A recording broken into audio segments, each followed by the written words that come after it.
So if you're basketball and baseball, you have it locked on 1290.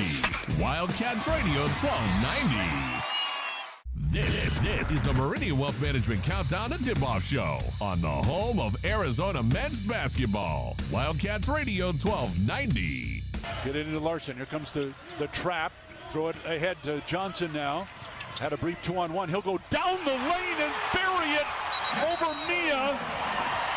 And then a technical foul call down here on the bench. I think one of the Wildcats might have jumped out to celebrate. Oh my. Keyshawn Johnson, one of the shots of the year, regardless of the technical. It's 84-68 Arizona. Gotta love those bench technicals. Players just diving out onto the floor, getting teed up, getting in camera people's ways. Come on, guys. Clean that up. Clean that up. You can't be having those types of technical fouls. All right, it is Rivalry Wednesday. Once again, Arizona versus Arizona State tonight up in Tempe.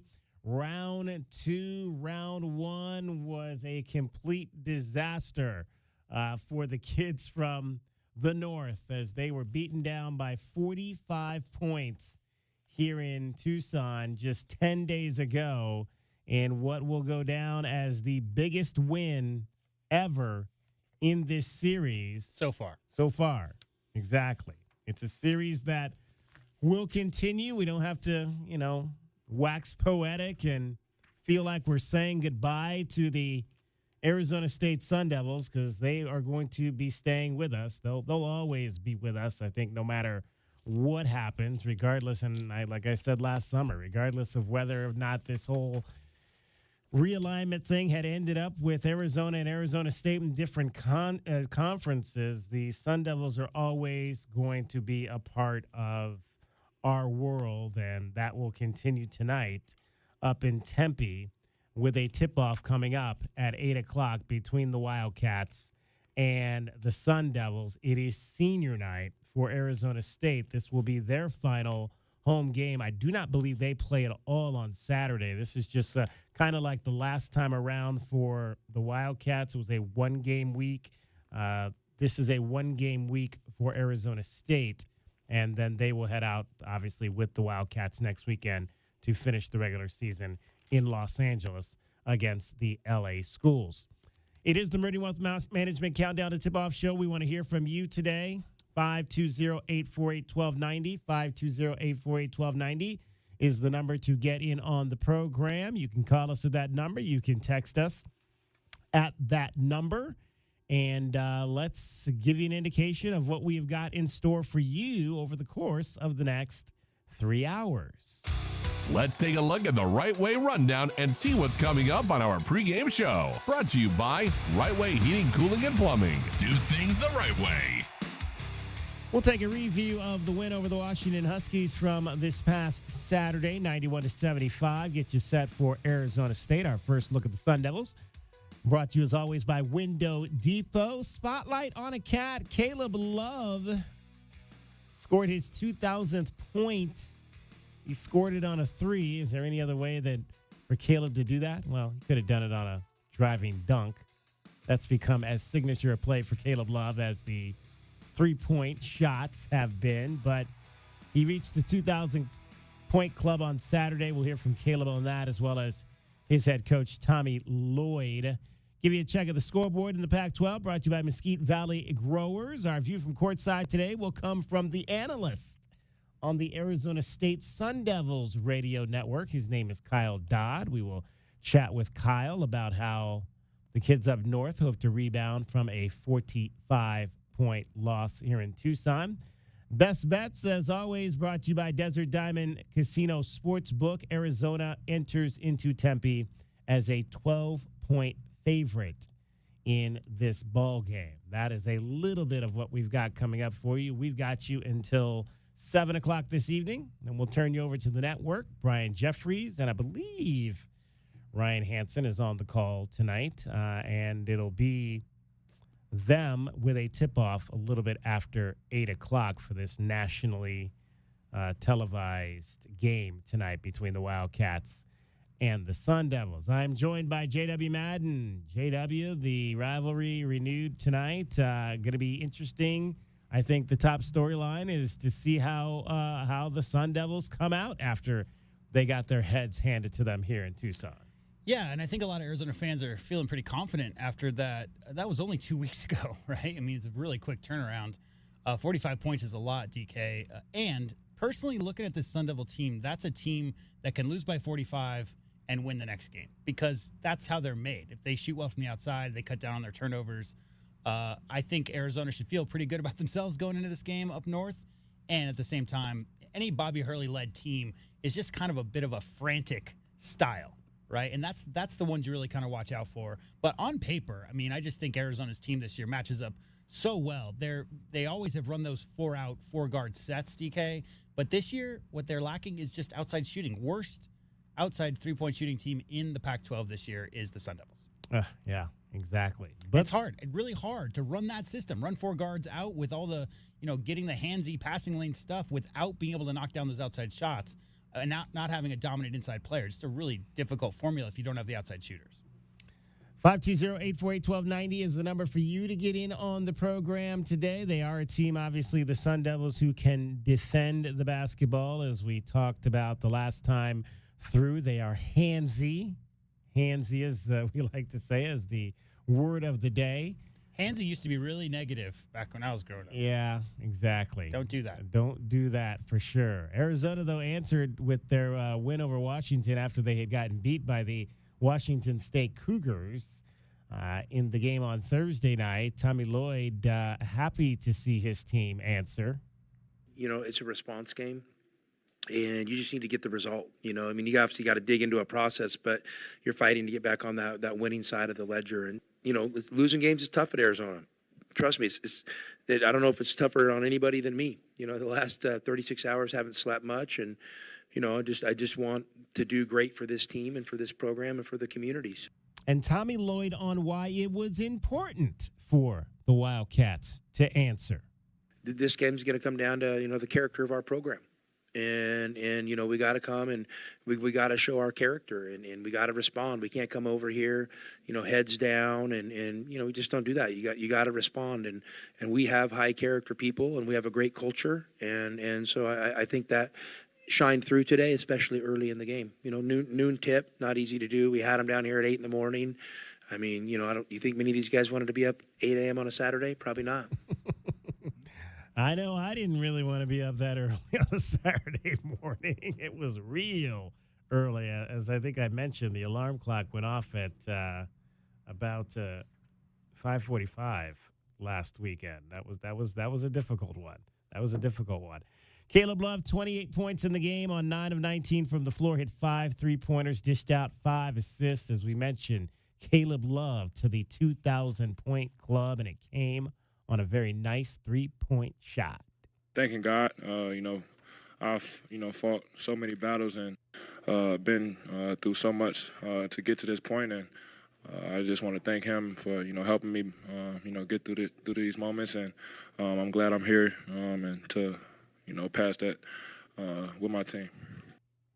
2,000 points between Arizona and North Carolina. And again, in terms of players all told, here only 2 other players in the history of this program have scored over 2,000 points. The Elliots, Bob and Sean, have done it. They did it all here. Caleb obviously split his time at 3 universities, with the majority of those points coming at North Carolina, but still very impressive to enter into some select company there for Caleb Love. And again, a win over the Washington Huskies, which both of these teams came into that game on Saturday as the 2 highest scoring teams in the Pac-12 conference. So Tommy Lloyd knew it was going to be a different style of game for Arizona than the one they had experienced in losing to Washington State on Thursday night. The challenge is, that comes right back at you. Not a lot of people do that. So, you test your transition defense as well. And, hey, 2 games in 36 hours. Maybe we got a little bit tired in the second half, and I'm looking at that lead. And it seems like every second takes 4 seconds, to come off the clock, and you're just trying to manage the game, and so maybe keeping lineups out there a little bit too long. I mean, that's something I can think about, but I trust those guys, and I just want to, can we take that lead and sustain it, or take that next step with it, and so it doesn't come down to, a 2 or 3 possession game. It is the Meridian Wealth Management Countdown to Tip-Off Show. Arizona at Arizona State tonight. Tip-off coming up at 8 o'clock. Also joined here this evening by the captain, Kelvin Ifan, 1998. Kelvin, just your feelings going into this one. Arizona having beaten this Sun Devil team by 45 points just 10 days ago. Well, to me, that doesn't matter. That's over with. You have a new Arizona State team that beat Washington State. You can't even think about that last game, especially after you've seen the way that they battled Washington State. It showed how much pride that they have. It showed that Byron Hurley still had his team fighting for him. So if I was the Wildcats, I would file that tape. I wouldn't even look at it right now. I would just make sure that I go up there ready for a battle, bottom line. Bottom line, indeed. Kelvin, Professor Madden over there has gone into his deep library to apparently find out all about the word handsy. Well, I mentioned earlier that handsy was a pretty negative connotation when I was growing up, and the official definition of the Cambridge Dictionary is often touching people with your hands, comma, especially when they do not want you to. So yeah, that was a term used, I think, when you had a boy out on a date who was a little bit a little too handsy. Don't get too handsy. So in the basketball vernacular, we can make that to mean taking away the basketball when we don't want that to occur. I think the definition still applies, because I don't think Kylan Boswell wants anybody taking that ball from him. So well, but also I also take handsy for not just even stealing the ball, but fouling. Yeah, being extra aggressive. You have to hold on to the ball. I felt like I think Tommy was trying to let the guys know that, hey, you can't be looking for calls. You got to go and finish it. They'll get their hands in there and they'll hit your hand. You have to remember your hand is a part of the ball. And sometimes people forget that. So you see all the time with Umar always having thumbs and fingers and different things, because those guys are raking and coming down in there. So it's also can mean, just guys being real physical style of play. I think Merriam-Webster does it even better. They say using your hands in an unusually active or noticeable manner. Ooh, like it. Merriam-Webster. I've never heard it referred to by the first name there. I like that, J-Dub. I like that, indeed. Senior night, it's interesting, guys, because senior night, and they're having theirs tonight. We're going to have ours on Saturday. And I'm wondering, Kelvin, if senior night has lost a little bit of its cachet because of where we are now in the state of not just college basketball, but college athletics in general, where we have so much turnover with rosters. You have, obviously, you're going to be celebrating seniors in Caleb Love and Keyshawn Johnson, who have done a tremendous job with this program in this one season. It's not like you've known them that long. Right. You don't really have, I don't even know if you have Umar, who's been here, 3 years? I think Umar and Pella have both been here 3 years, so there's some obvious longevity there. Do you think it's lost its cachet because of the turnover in the transfer over, I should say, maybe in college basketball? The only reason why I would say no is because this guy's played 4 years and don't get any playing time. Right? So if you play a year and you've been as effective as a Caleb Love or a Keyshawn Johnson, what? You're going to be remembered. Yeah. You're going to be remembered. So there's going to be people that, again, it might not be the love affair that you had with a Damon or Sean Elliott or guys that have been around here forever, Steve Kerr type of guys, but there's still some love for guys who chose to come and give you that last year, to come and help our team, because anybody that watched, knew that we needed this help. So I think it'll be a little more love for guys like Keyshawn and Caleb because of how they transitioned and how they came in seamlessly into the team. This is a special program, too, guys. I mean, if you embrace the Wildcat way, if you love Tucson, if you're here for the right reasons, it doesn't matter if you're here 6 months. I mean, the fan base will embrace you. The fan base will love you forever for the rest of your career, wherever that might be. If you're a place like ASU, Oregon's the one that comes to mind, guys, because Coach Altman always is getting new players, and every year they got 4 or 5. Even before this transfer portal craziness, when you've got consistently 4 or 5 guys coming in from other programs every year, it's tough. And if we don't sustain success, and look no further than school up north, right? They got 4 listed seniors. 3 of those guys transferred in just for this year. So they haven't been there on campus. And again, if you're, hovering around 500 or you haven't had a spectacular year team-wise and the fan base is going crazy, they might not remember those names. But in Arizona, in Tucson, Kelvin, I mean, I've seen some guys come through for 1 year, and they're famous. Yeah, because we had JUCO guys. We've had JUCO guys and whatnot. So, and transfers. So no, I think with this new age, you almost have to, switch your way of thinking anyway. But at the same time, I think it's just like what I just said earlier. Guys, you could be here 4 years and not have the numbers that these guys are putting up. I mean, how many points did Josh Pastner score? How many did I score? I played 2 years. I didn't score a lot of points, but and I know I'm more remembered for football. I did my thing over there. You did, but brother, with that being said, I still get my love from being a Wildcat for the 2 years that I did was on the court. So I just think with that being said, what I have about 15 points, whatever. These guys have about 200-300 points. So of course you got to be remembered. You're going to be revered. It is the Meridian Wealth Management Countdown to Tip-Off Show. Arizona versus Arizona State tonight in Tempe with tip-off coming up after 8 o'clock. You'll hear it right here on Wildcats Radio 1290. We'll get our first break in, come back, and take a new look at the Arizona State Sun Devils, a team we saw just a week and a half ago. With Kelvin Efon and J.W. Madden, I'm David Kelly. You're listening to Wildcats Radio 1290. This hour of the Meridian Wealth Management pregame show is brought to you by Advanced Auto Care, Crest Insurance Group, Desert Diamond Casinos, First Chiropractic, Frog & Firkin, Kaiser Garage Doors and Gates, Picture Rocks Cooling, Heating and Plumbing, the Polston Results Team with Keller Williams, Southern Arizona, Royal GMC Buick and Cadillac, Royal Kia, Royal Jaguar Land Rover, the Window Depot.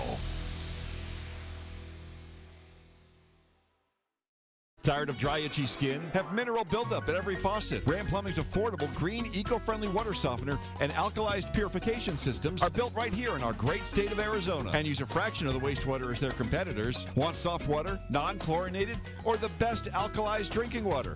You can trust Ram Plumbing to be your one-stop shop. Ask about their Water Taste Challenge. 40th year anniversary savings, up to $500 off water systems and $40 off any service. If your plumbing's in trouble, call Ram on the double.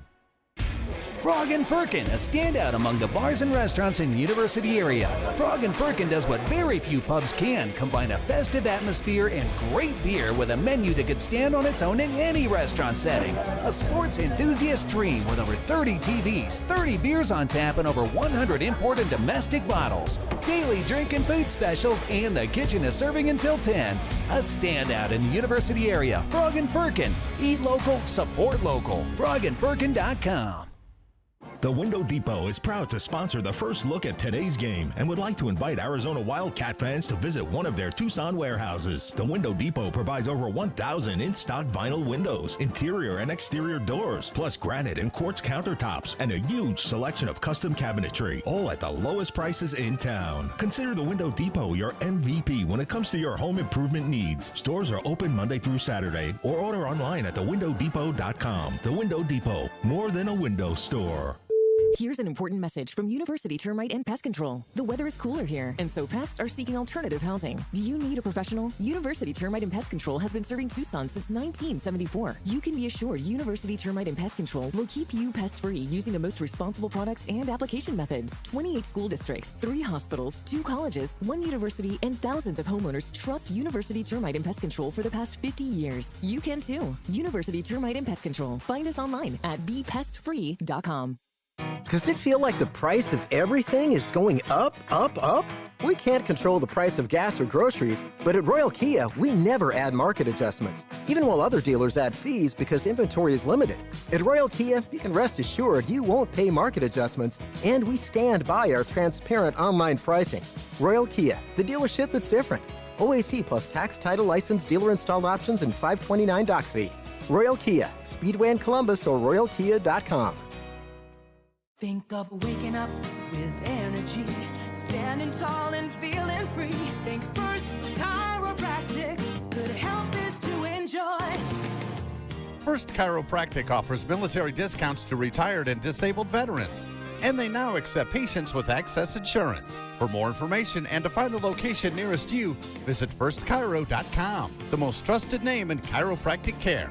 First Chiropractic, good health is to enjoy.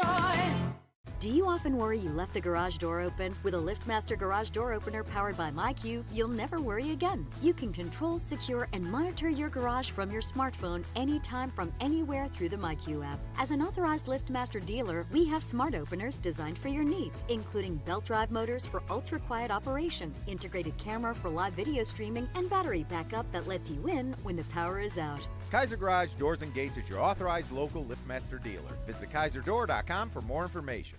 Coach Tommy Lloyd here. Right Way Heating, Cooling, and Plumbing is the ultimate team when it comes to your home's comfort. Thinking about replacing your heating and air system? It's February at Right Way. These are some of the slowest months of the year. We have equipment in stock and our crews are available. And to spark business, we're including an 80% furnace absolutely free with the purchase of an air conditioning system. And if that's not enough, we'll include a Wi-Fi thermostat, 10-year parts and labor warranty, plus we have zero interest financing available. Call or text 520-200-2422 or visit rightwayac.com.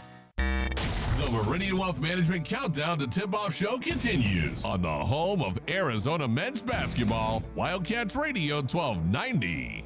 Hand it off to Larson.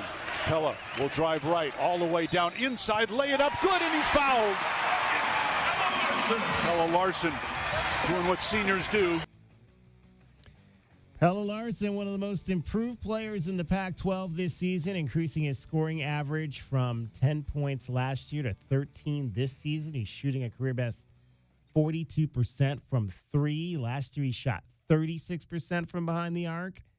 And he's also shooting a career-high 55% from the floor overall this season, as he leads his Wildcats into Tempe tonight to take on the Sun Devils. Let's take our first look at ASU this evening. Our first look at today's Arizona men's basketball game is brought to you by The Window Depot. Lowest prices and biggest inventory. Shop thewindowdepot.com. Arizona leads the all-time series with the Sun Devils 160-86. We mentioned the 45-point win here in Tucson last time around was the largest margin of victory in this series. So far. Exactly. Tommy Lloyd knows, though, that ASU tonight is going to be ready. We know they're going to respond. They're a streaky team. The way they play is hard to play against, and I'm sure they're going to come out and spirited with great effort. And we respect them as a rival. We definitely expect them to come out, and I'm sure they'll be in a respond mode. Umar Ballo is just on a roll right now. He has posted 7 consecutive double-doubles, something no Arizona player has done since Al Fleming had 10 straight during the 1974-75 season. What does he expect from ASU this evening?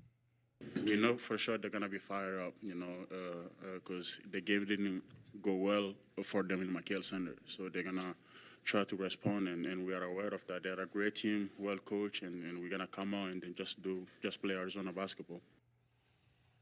And Arizona basketball, obviously, in this instance, is going to be one where they're going to want to get out in transition on the Sun Devils because, again, if you let the Sun Devils get back in to a defensive mindset, as we mentioned in that first segment, they are very good at taking away the basketball. One of those guys who does it at a very high level is Frankie Collins, their outstanding guard, who can not only score, but he can steal the basketball, and his coach, Bobby Hurley, is happy to have him.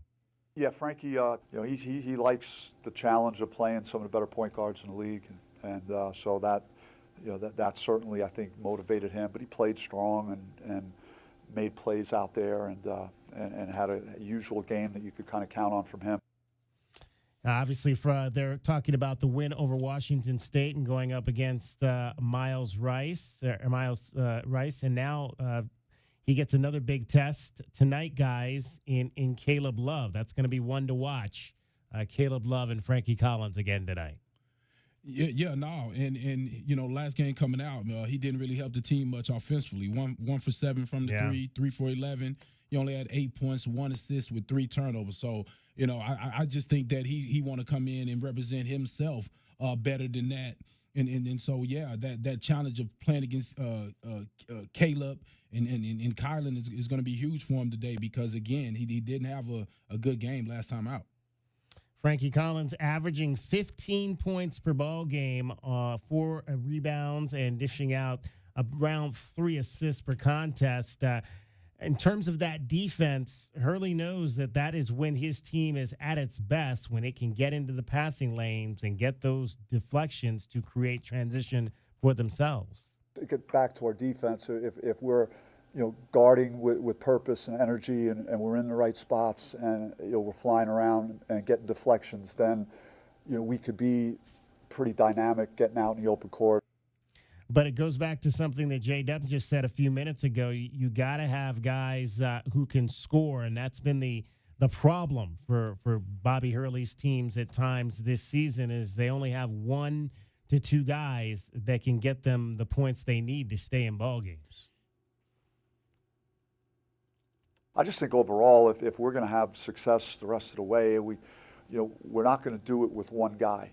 It's going to be, any time that we seem to win, there's 4, 5 guys in double figures. We need that type of production. When we have that many guys playing well at that end of the floor, it really gets everyone energized. I think we play better at both ends. Well, and you look up their roster, obviously, you've got, I mentioned Frankie Collins averaging 15 points. You've got 3 other players that are averaging in double figures. Jose Perez, who I think the thing that kind of maybe stood out to me about Jose last time around is I thought he really is a great mid-range shooter. And then Jemai Neal comes in averaging 12 points. And Adam Miller, who can knock down some balls from distance, is averaging 12 points. If they get all 4 of those guys on point tonight, fellas, they've got a shot to win over Arizona. They do, but the biggest thing is to me is they have to play better defense. I mean, you gave up 100 points and only 5 turnovers for the U of A. So U of A was ready for that handsy defense.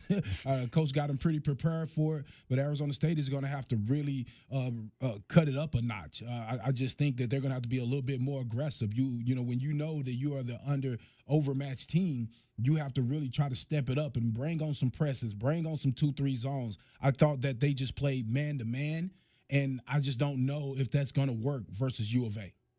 Yeah, I mean, if you don't get 15, 20 steals, Kelvin, and you don't knock down 10, 12 3-pointers as a 4-guard out lineup against this Arizona front line and the long guards and the defense that those guys off the bench bring, then it's going to be a long night. I mean, that's what Hurley's in a position where he has to have those things happen. No dominant lead guard. I mean, Frankie Collins is very good. No disrespect, but they don't have that guy that they've had in the past, Kelvin, to get extra defensive attention to leave open looks for teammates. And so you have to. You just heard Coach say it right there. They have to have 4 or 5 guys all contributing equally in order to be successful because they just don't have those knockdown shooters. And 5 turnovers, guys, for the Cats in that last game. I mean, you're not going to get it done as the Devils, only turning them over 5 times. But I ask you, J-Dub, I understand Coach's philosophy. I do. That's your philosophy, right? I understand, but I'm saying I understand when I play man-to-man.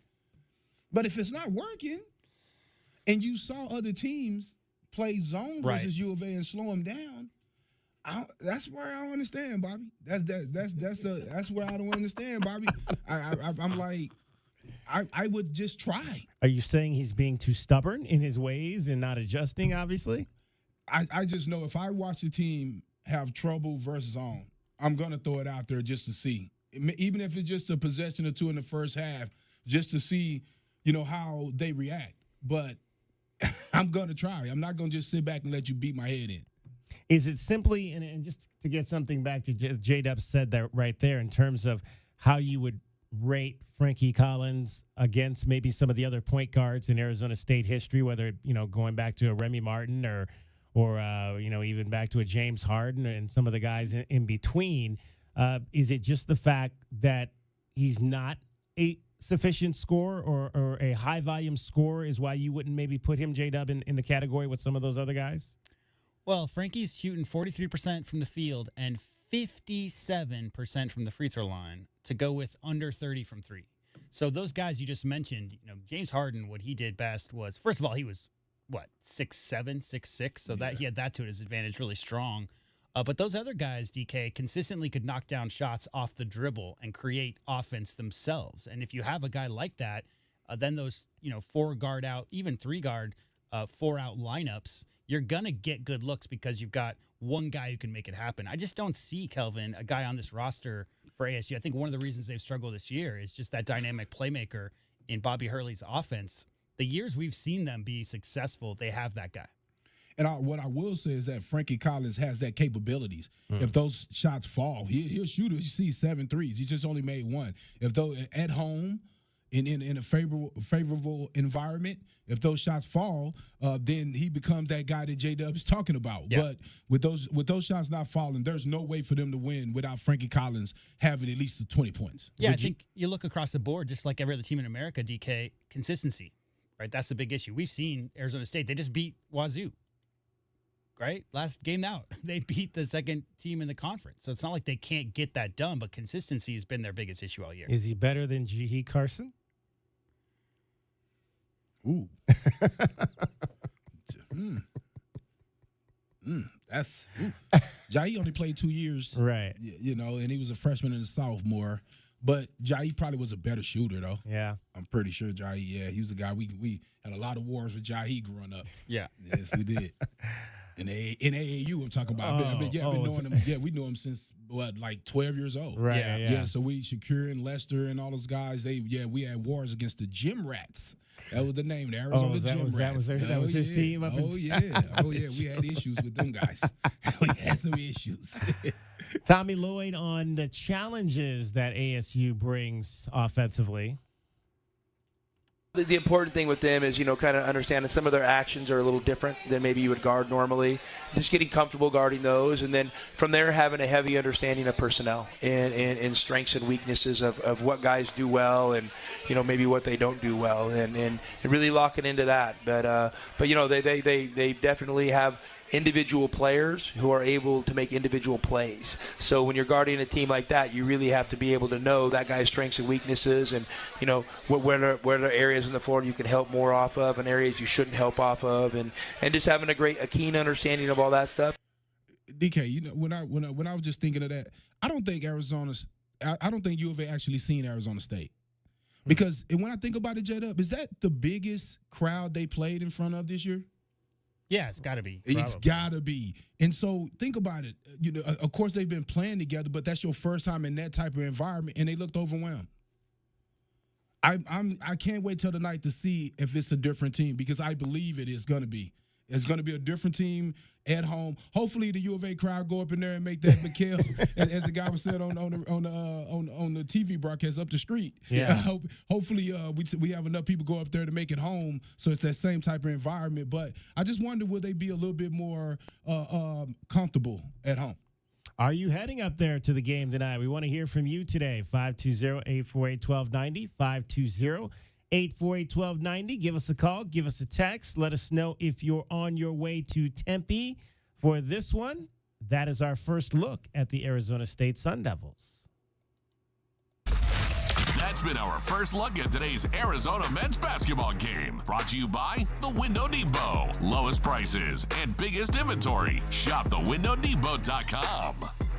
And don't forget, the Window Depot also sponsors Arizona's top rebounding performance every night. It is the Window Depot glass cleaner of the game. Might be the Wildcat with the most rebounds. Might be the U of A star with the most impactful boards. We will tell you the Window Depot glass cleaner of the game coming up tonight on the post-game show. I was mentioning Umar Ballo. Speaking of top rebounding performances, he needs just 14 rebounds tonight to become the 13th player in Arizona history with 1,000 points and 750 rebounds. So another exclusive club that Umar Ballo can get into tonight. And if he continues to put up, again, these double-double performances and the Wildcats continue to finish strong, he is definitely going to have his name in the voting process for that Player of the Year award that we have been talking about, competing with his teammate, the point guard Caleb Love. Now, we have not mentioned, obviously, that with the win on Saturday night by the Arizona State Sun Devils over the Washington State Cougars, that the Arizona Wildcats are back in first place in the Pac-12 conference, and Arizona now is also back in control of their own destiny. With 4 games left to go, if the Wildcats win out, they win the Pac-12, and they will be the number 1 seed coming up in Las Vegas in just 2 weeks. 2 games this week, obviously. Arizona State tonight, home, another noon start against the Oregon Ducks on Saturday for Senior Day, and then closing things out at UCLA and USC next week. We finally do have a start time on that UCLA game next Thursday at Poly Pavilion. That will be a 7:30 tip-off Arizona time, 7:30 tip-off Arizona time, 6:30 out in Los Angeles next Thursday night for the Wildcats and the Bruins at Poly Pavilion.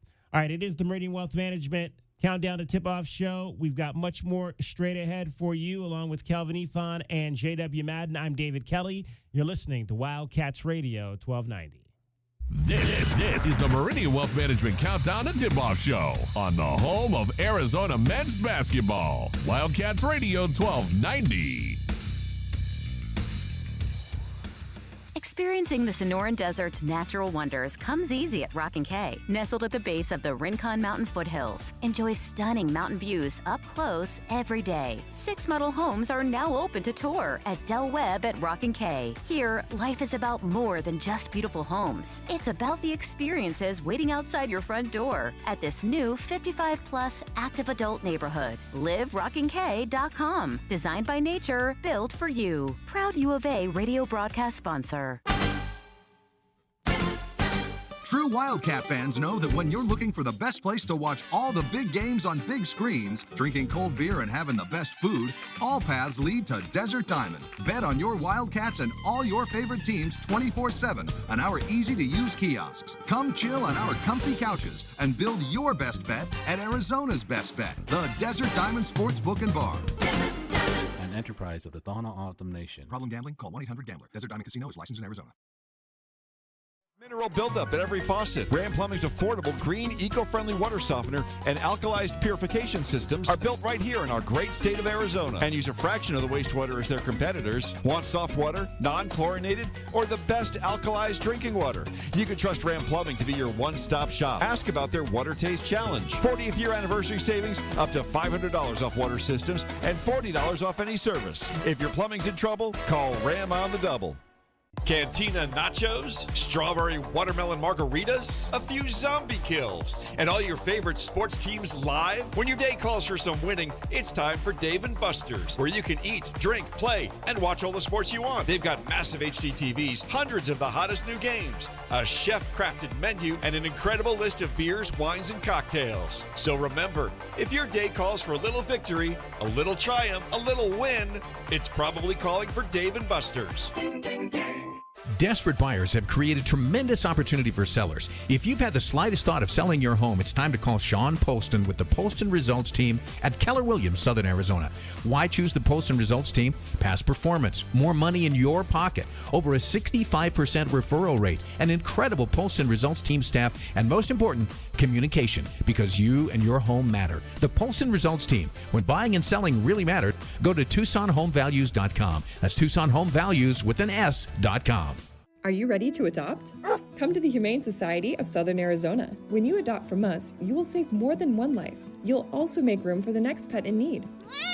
The Humane Society of Southern Arizona has been compassionately serving pets and the people who love them since 1944. Our knowledgeable adoption matchmakers will help you find the right pet for your home and support you after you adopt. We are open 7 days a week at our main campus at 635 West Roger Road. Learn more and see adoptable pets at hssaz.org.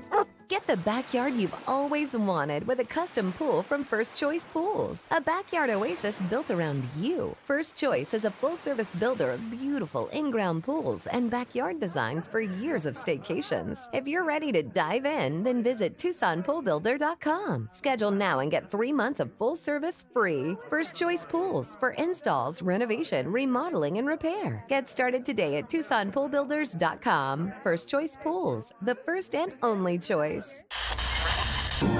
This just in, Goodfellas AC is matching up to $2,000 on federal tax credit. Whoa, seriously? This is unbelievable. I gotta call Floyd at Goodfellas.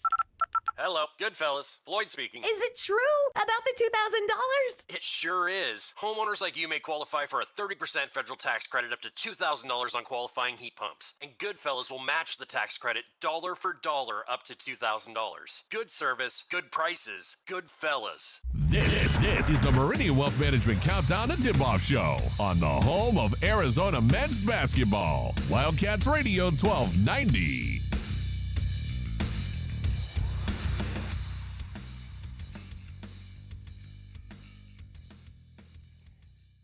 Welcome back to the Meridian Wealth Management Countdown to Tip-Off Show. I'm David Kelly, along with Kelvin Ifan and J.W. Madden, getting you set for Arizona and Arizona State tonight up in Tempe. It'll be an 8 o'clock tip-off between these two teams. Second time around, Territorial Cup Series. Wildcats looking to secure the men's point.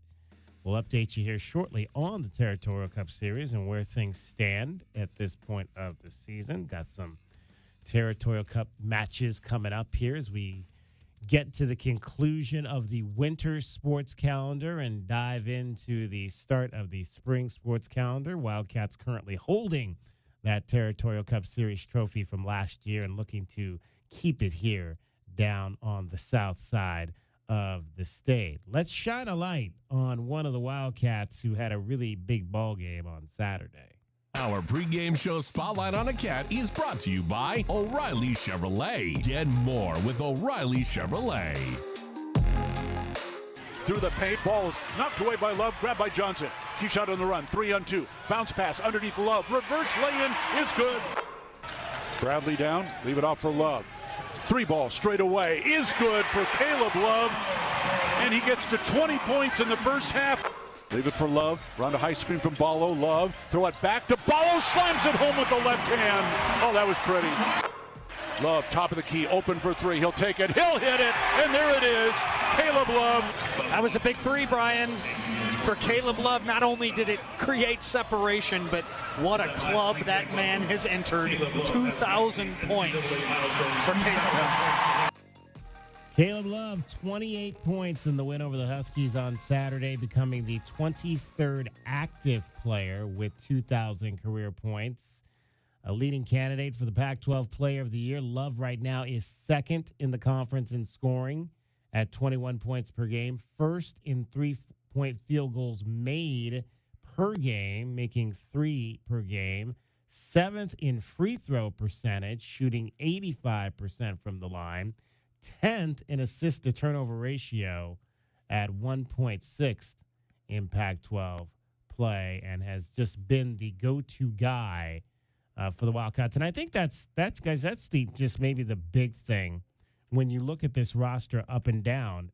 Caleb Love has been the one consistent guy that you know pretty much what you're going to get from him night in and night out. We've seen, Kylan Boswell be up and down at times. We've seen Pella, offensively kind of go up and down. We've seen Keyshot go up and down. We're starting to get some regular consistency, obviously, from Umar Ballo, who has 7 straight double-doubles. Caleb Love, through, 27 games, has pretty much been the guy that's been there every single night for this club.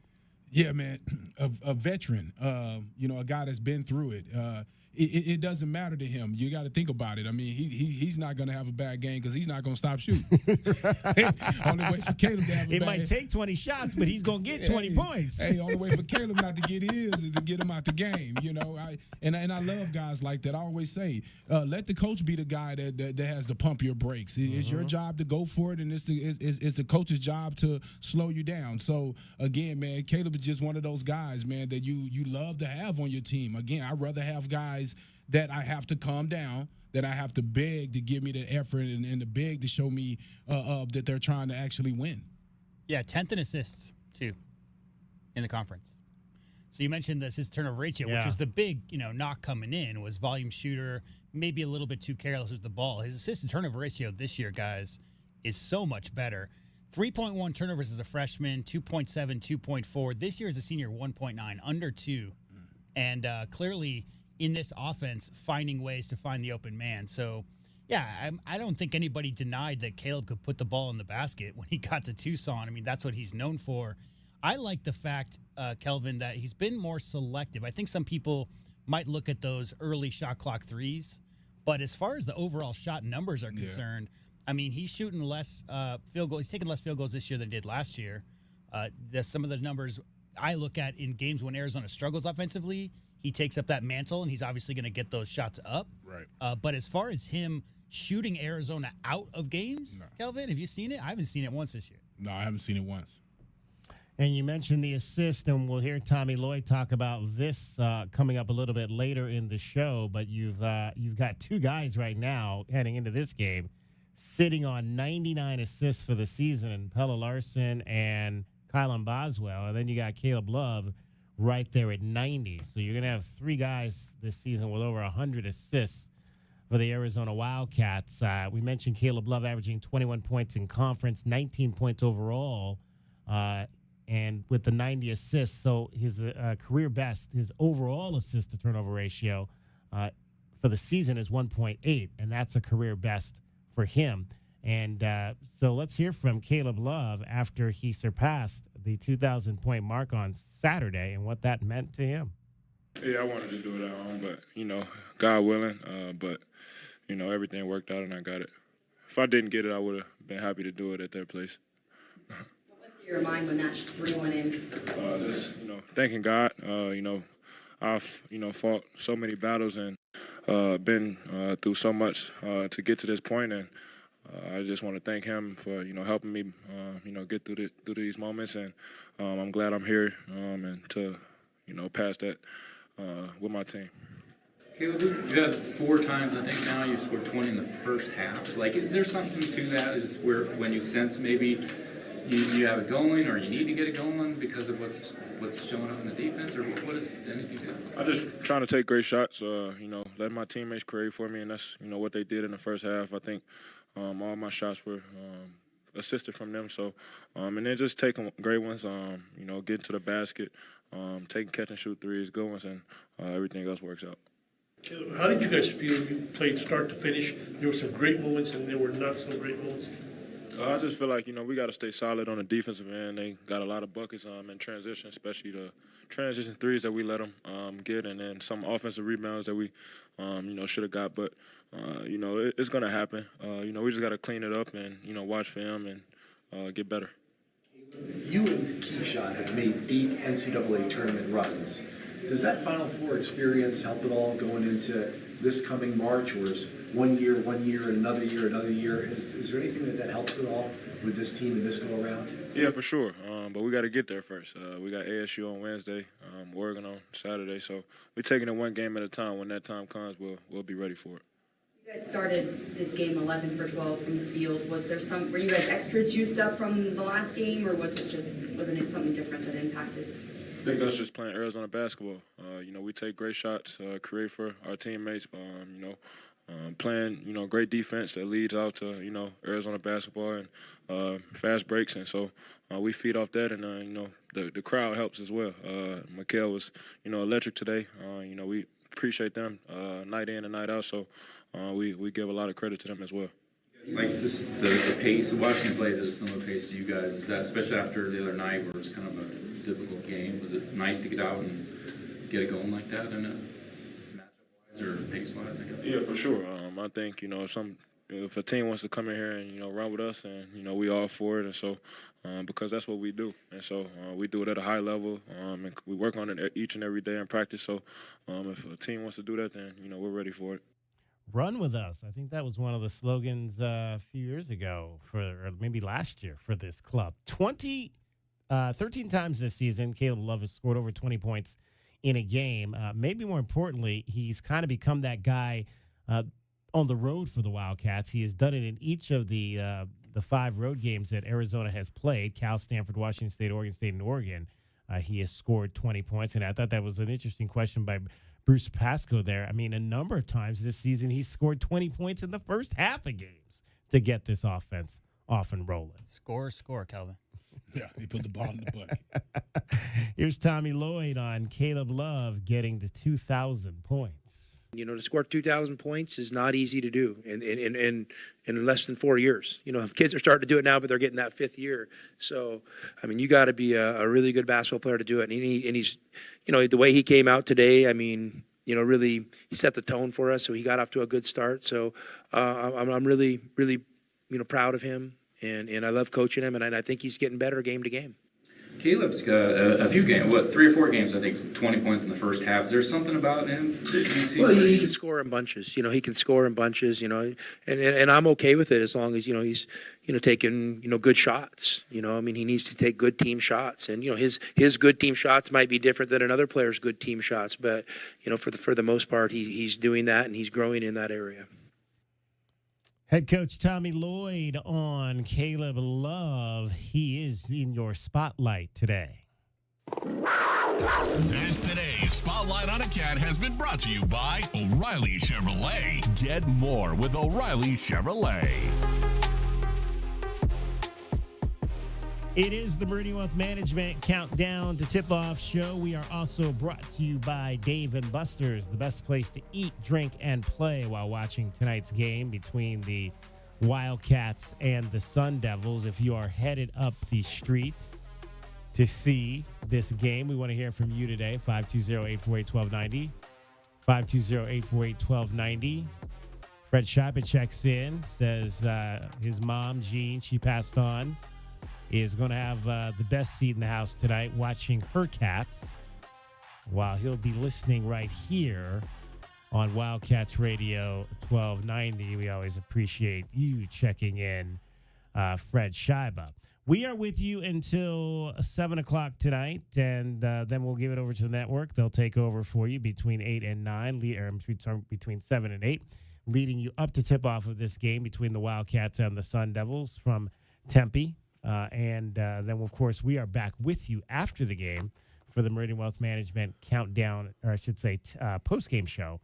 That is scheduled today to be 11 to 1 a.m., and we'll take your calls, of course, after the game on what happens tonight in Tempe. We did neglect one thing. One thing. We forgot to congratulate the school up north for getting ranked 34th this week. Oh, yes. You hear about that, Kelvin? Yeah, man. I was like, wow. Because somebody had them in their top 10. Yeah. I'm blanking on his name. Brett Bloomquist of the El Paso Times decided to rank the 14 and 14th Arizona State Sun Devils as the 9th ranked team in this week's AP poll. Now, when I saw them, because then they said they had got like 17 votes or something like that? 17 points came from that. They got ranked 9th in the poll. He was the only one who put them in, but they got set. So others receiving votes, if you look at others receiving votes, it says School Up North got 17 points. Yeah, I saw that. That came from that one ranking at 9. Number 9. And I wondered, was it a mistake? Well, Arizona was also in his poll, right? Well, he didn't confuse Arizona because he had Arizona at 6. Right. So he had Arizona at 6. He had Arizona State at 9. Oh my goodness. So yeah. So clearly it was a mix-up with. I wonder if there was another state that he was thinking of. I don't know. Kentucky. I mean, not Kentucky. Kansas State, maybe. I don't know. Because they're kind of I'd have to look at the rankings to see if other people maybe had Kansas State or another state kind of in there, and he just mistaken. How many states start with A? Yeah. I mean, it has to be Well, Arkansas, Appalachian. Alabama State, Arkansas State. I mean, there aren't that many out there, right? No. That's why I don't think it was the A mix-up there. I just think it was a mix-up maybe with another state that's good. And Anyway, the only one that comes to my mind is Kansas State that Right. would be ranked that high. Yeah. Anyway, congratulations to that school up north for getting Yeah. getting How ranked about that? ninth this week. Good job, Bobby Hurley. Good job. That's funny. Kelvin, before we get out of here for this top of the hour, just recollections of playing. I call it the spaceship in Tempe. You know, the biggest one was playing against Mario Bennett during my time. Oh, and okay. it was crazy because the crowd was like, gotta be Mario. Every time he went into the game, it was crazy. I was just like, so that was really it. I mean, it didn't really excite me as far as the crowd was concerned because it was mostly the U of A. Yeah. Exactly. I never felt, I felt at home. Never felt intimidated Never. is Is that what you're Frieder saying. as a coach up there? Frieder, Yeah. yes. There wasn't a lot of animosity because obviously Coach Olson and Frieder had a relationship from their time in the Big Ten. So when he came out here to ASU, it seemed like there really wasn't like they had the billboards and that whole ad campaign and everything else. And you would know better than I would, Kelvin. I mean, obviously there's always animosity between two rivals, but when Frieder was there, it didn't seem like he and Olson had bad blood. They would yuck it up and shake hands and whatnot.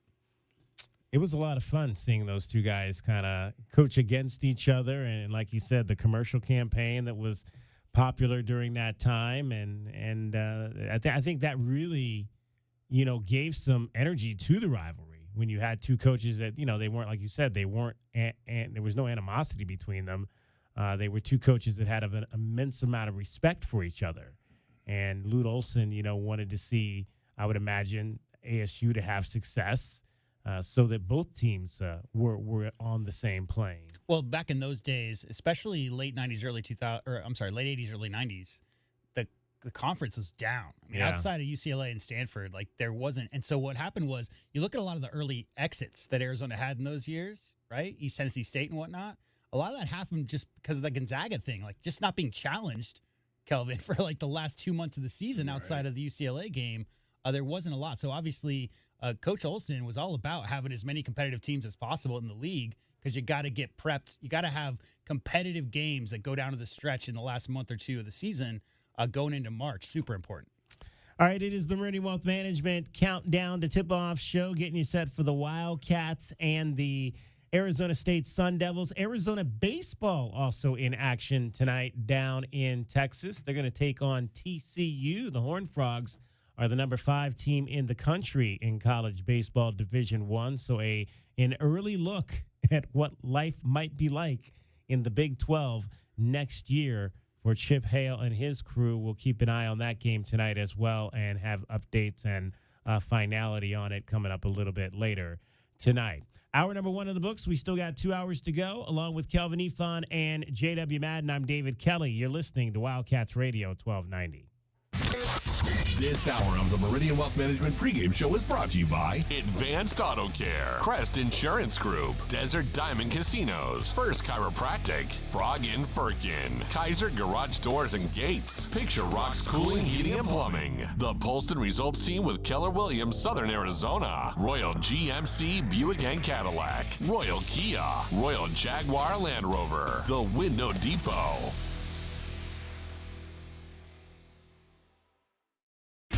Frog & Firkin, a standout among the bars and restaurants in the University area. Frog & Firkin does what very few pubs can, combine a festive atmosphere and great beer with a menu that could stand on its own in any restaurant setting. A sports enthusiast dream with over 30 TVs, 30 beers on tap, and over 100 import and domestic bottles. Daily drink and food specials, and the kitchen is serving until 10. A standout in the University area. Frog & Firkin. Eat local, support local. frogandfirkin.com.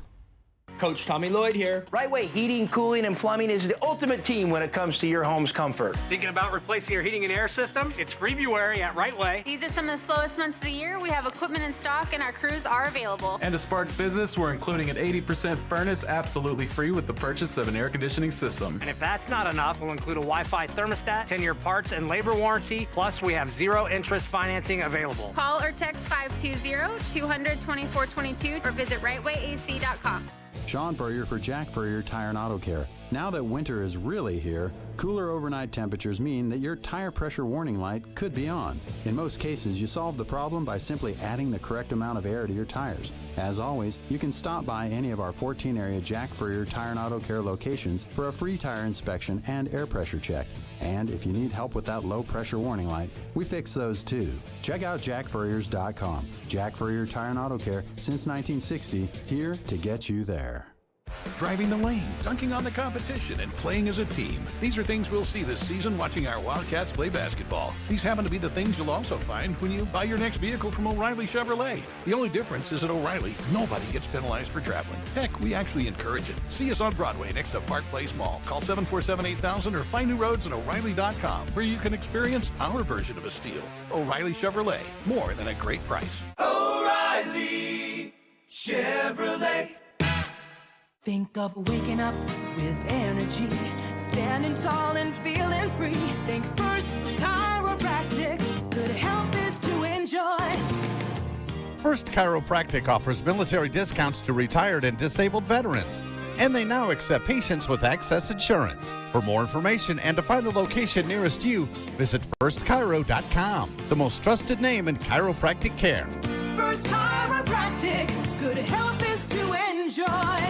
Hi, this is Mike Hanley, former president of Bank of Tucson, and I'm thrilled to announce that I have joined the Advisory Business Council of Meridian Wealth Management and Natalie Fernandez-Lee, Meridian's partner and advisor, who I am a great fan of. She has worked with many individuals and businesses in the community for decades. We live in crazy times these days and need the right financial advice, which is so important. If you'd like to talk to Natalie, give her a call at 719-1433 and have a great day. Advisory services provided by Meridian Wealth Management, a registered investment advisor. As Arizona's leading personal injury law firm for more than 30 years, Goldberg & Osborne agrees, bear down, Arizona. With offices statewide, including 5 in Tucson and Southern Arizona, the Eagle gives you home field advantage. More than 1,800 5-star Google reviews prove Goldberg & Osborne has the playbook for any situation. So after any accident, let the attorneys voted best personal injury law firm tackle that insurance company and get you the settlement you deserve. Goldberg & Osborne, 1-800-THE-EAGLE. Ever get the urge to get out and see this beautiful state up close and personal? Then get on down to RV City in Huachuca City and camper up with a newer used RV fifth wheel travel trailer or pop-up. And we guarantee the short drive will be well worth it because We'll beat any deal anywhere. and we guarantee bring us your best deal and watch us knock it out of the park. Our small city low overhead pricing is why we can meet or beat any deal you'll find in Tucson. Low overhead pricing, big city selection. That's always the ball game at RV City in Huachuca City. The Meridian Wealth Management Countdown to Tip-Off Show continues on the home of Arizona men's basketball, Wildcats Radio 1290. Waits for a screen from Ballo, steps around it, shoots a three, and scores a three for Colin Boswell, his first Lexus of Tucson charity three of the day. Arizona and Arizona State coming up tonight in Tempe. Are you headed up to the game tonight? Give us a call, 520-848-1290. It is the Meridian Wealth Management Countdown to Tip-Off Show. I am David Kelly, joined as always by Kelvin Efon and J.W. Madden. Wildcats and Sun Devils, second time around. First time up, the Wildcats got the win by 45. It's interesting now they on the game notes, they with the advent of the net and all the rankings and all that, they give you all the rankings now, which is kind of cool to kind of see where the Wildcats stand in some of those realms. They're obviously the number 4 team in terms of the net. They're number 4 in Ken Palm. They're 7-3 this year in quad 1 wins. They're 4-2 in quad 2 wins, and they are 10-1 in quad 3 and quad 4 wins. ASU in quad 1 wins so far this season is 1-7. So I would imagine that one win was the one they got Saturday night over the Washington State Cougars to put the Wildcats back in first place in conference play. So just 4 games to go for Arizona, 3 games left on slate for the Washington State Cougars as they will play at home this weekend against the LA schools. Yep. And then can conclude with just the one game next week against Washington. I was going to say, like, the Bruins have a lot to say about the championship this year, even if, I mean, they're, I think, 3 out right now. Yeah. But the fact that the LA schools are playing both Wazoo and Arizona in the final weekend of the season is interesting. So it's still a lot of pressure. I mean, still, I think, again, when you think about the fact that Arizona's got 4 games and 3 of them on the road, I mean, the pressure is still on Arizona because it's as what we've seen. Beautiful. Yeah, right. J-Dub had just said it earlier. You want to be in tight games. Yep. You want to be in battles. You want to be in fights before you get into the championship. We saw too many one-and-done tournaments because we weren't ready for a fight. We got into some of these games versus these teams, and these guys came in. They were winners from their conferences, right? Because that's who you play against when you get into these tournament play. You're playing against winners, guys that won their conference tournaments, whether they're small schools or whatever they are. You're playing against winners, and you're playing all these teams that can't win in your conference, and all of a sudden you're in one of those games. Trust me, I know. Miami of Ohio. I got my story. Miami of Ohio. But what did that Miami of Ohio loss lead to, Calvin? What did it lead to? Yeah, a national championship. Next year, there you go. Yeah. Oh, yeah. Well, I was a part of that group. I was a part of the guys, and we were ticked. We were ticked. And I remember Miles Simon, Mike D, Jason Terry, AJ Bramlett, Donnell Harris. That's the core. That's the core. We went against who was it? Joseph Blair every day, Reggie Gary, Joe McLean, Corey Williams. We went against those guys every day, right? And so we were just hungry to get back into that situation, man. And again, you said it, J-Dub, those losses and those one-and-dones, we were guys that was coming, and we heard all the noise on our way to Arizona. And man, I'm so proud that those guys shut up some of that noise. That's when you show the 2 videos side by side, and you show the players standing on the court after they've just lost the game in the NCAA tournament, and then 2 years later cutting nets down, right? I mean, it's like soaking that in and feeling that, Kelvin, and taking we went that to the to Sweet the gym. 16. We lost to Kansas the next year. Right. We lost to Kansas. Jerry Haas hit the 3 on me. I always tell y'all the story. Corey. I always on Corey about that. Yeah. Right. But we lost to Kansas next year championship. Guys, I want to delve back into something we've been talking about in terms of the player of the year argument and debate and whatnot. And we've kind of, for the most part, we're talking about 2 names in Caleb Love and KJ Simpson. And then we kind of widened it up when Washington State kind of took over to include Isaac Jones for the Washington State Cougars. But my question is now, in terms of how these players are viewed nationally, and right now, in terms of, and I'm not a big watch list guy, but in terms of the National Player of the Year award, there's only 2 guys on the Pac-12 that are on that list, Caleb Love and KJ Simpson. So in terms of Isaac Jones, can you consider him the best player in the Pac-12 if nationally he's not looked at as one of the 2 best players in the Pac-12? Yes, I do believe so. I think nationally we all know they don't have a beat on the Pac-12. They don't really know the Pac-12 like that. So again, I would always defer to the Pac-12 coaches before I would think of what the national media would say about that. In agreement on that, J-Dub? Yeah, no, I mean, I think it's well known that a lot of the East Coast writers, especially, they're not watching Pac-12 After Dark. And so it's hard when you look at the one and dones in this conference, the history in these past 10, 12 years, Kelvin, 15 years. I mean, a lot of the guys, the big names you hear of are the Evan Mobleys, right, or DeAndre Aytons, who are like the number 1, number 5, top 5 national recruits in high school, stick around for 1 year. So what we're looking at now in the conference is there isn't a lot of, for number 1, there is not a lot of star power this year, guys. I mean, Caleb Love, excellent basketball player, obviously, especially at this level. But go look at the NBA draft boards, and it's mostly Frenchmen right now at the top in the top 10 picks. I mean, so, yeah, it's tough. It's tough when you play in a conference that plays their games after midnight East Coast time, and so many defections, so many guys leaving for the NBA early. And I think it's just been a down cycle for the conference this last year or 2. All right, let's tell you a little bit about what we've got coming up for you in hour number 2 of the program. Let's take a look at the Right Way Rundown and see what's coming up on our pregame show. Brought to you by Right Way Heating, Cooling, and Plumbing. Do things the right way. All right, we'll dive into the tough love moment that came out of Saturday's game between Kylan Boswell, the Arizona Wildcats point guard, and the head coach, Tommy Lloyd, and something Tommy Lloyd said about that in a national interview this week. We'll let you hear that. We'll give you your Pac-12 scoreboard, brought to you by Mesquite Valley Growers. The best bets on the Desert Diamond Casino Sportsbook board. Over-under tonight is 159 for this one on the road. Who's going to be that Sun Devil that gets under the Wildcats' skin? It is the Pest of the Game, brought to you by University Termite and Pest Control.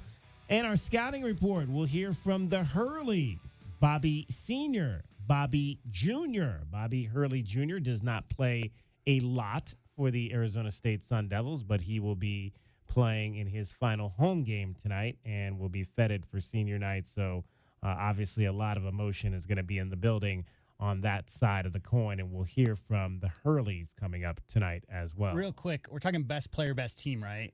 What if I told you that the school up north has 3 winners of the Conference Player of the Year, although they've never won the conference? So there you go. I mean, there are players who are outliers. The first one, Kelvin knows well, Mr. Eddie House. Eddie House. The second guy, Ike Diagu, monster. And the third guy is a surefire first ballot Hall of Famer. Harden. James Harden. I saw Eddie House. Eddie House was what years? He was that late 80s? I think I saw Eddie House play. Eddie House was late 90s. Late 90s. Yeah. Okay, I did not see him play then. Yeah, I think Eddie House was like the year after JT graduated. So Jason Terry, he was 1 year. He came into college 1 year after. JT played against him. Yeah, no, but Jason Terry graduated in the year after House graduated, is what I'm saying. Right, They're 1 year apart. I would have guessed Stephen Smith was on that list, but I guess not. I always laugh about you're Headache. right, Headache. That's my boy from Dallas, actually. Yeah. I grew up with him. Eddie House and AJ Bramlett got into a little fisticuff in one of the restaurants that we used to frequent with. I think it was on the Cow. It was at the Cow road trip. Wait, so both teams were at the same restaurant? Yes. Oh my God! That was the first year I had with the football. So JT and AJ had came back. We lived in the same apartment complex on Silverbell over there, and they came back telling me about the stuff like, "K-Rock, I wish you was there." I was like, man. But AJ, and a lot of people didn't think AJ had it in him. Eddie tried to choose. Well, let's just say that. He thought AJ would be easy. Let's just say that. Just say that. He found out, as Mary Martinez said today, in regards to what happened at Cal. They asked for a street fight, and they found out real quick who we were. We'll get into women's basketball as well as in our show coming up today. The ladies have a big weekend of their own here against the LA Schools starting tomorrow night against Juju Watkins and the women of Troy. But want to get back into the tough love moment. We talked about it after the Washington game. There was a situation where Tommy Lloyd pulled Kylan Boswell out of the ball game, and cameras showed Kylan maybe being a little bit inattentive to what the head coach was trying to say to him at the particular time. It came off a little bit as if he was blowing off Tommy Lloyd. It blew up on social media after the game. First, let's hear what Tommy Lloyd said about that after the game on Saturday. We had a little stretch there, kind of about 5 minutes to go in the first half, where we got a little sloppy. We just got to understand how to control a game, And Kylan has to learn that. That's why I was on him, because I know that's kind of a next step for him. Let's talk about the Kylan little tete-a-tete with you. You must have liked the way he responded in the second half. Yeah, for sure. I mean, listen, I got one of my coaching mentors right over there, Coach Steve Hertz, who's a baseball coach at Gonzaga forever, and he and I talk a lot, and he told me that when you get on a guy, they need to know you love him. And I love Kylan. I mean, that's why I'm on him, because I have high standards for him. I believe in him, and I want him to get better at those things. And just having coached Kylan a little bit now, I think he needs that a little bit. And it's not my favorite thing to do, but I got to do what I think is best for that individual player. And Kylan responds to that. And hopefully pretty soon he'll grow out of it, and he'll have matured a little bit, and we can just have more reasonable conversations. Again, 18 years old, Kylan Boswell, one of the younger players in the Pac-12. And before we get into it, I want you to hear now what Tommy Lloyd said in an interview with Scott Van Pelt on ESPN when SVP asked him about this moment that occurred at the end of during the game against Washington. I think the number one thing you have to do with players today is build a relationship. I think if you have a genuine relationship with them, you could tap into that. And Kylan knows. Full disclosure, I got on Kylan because, I thought he had a poor segment in the game where I think they got a 9-0 run, and I think he was involved in most of those plays. And that's just not acceptable for a point guard, no matter how much experience you have.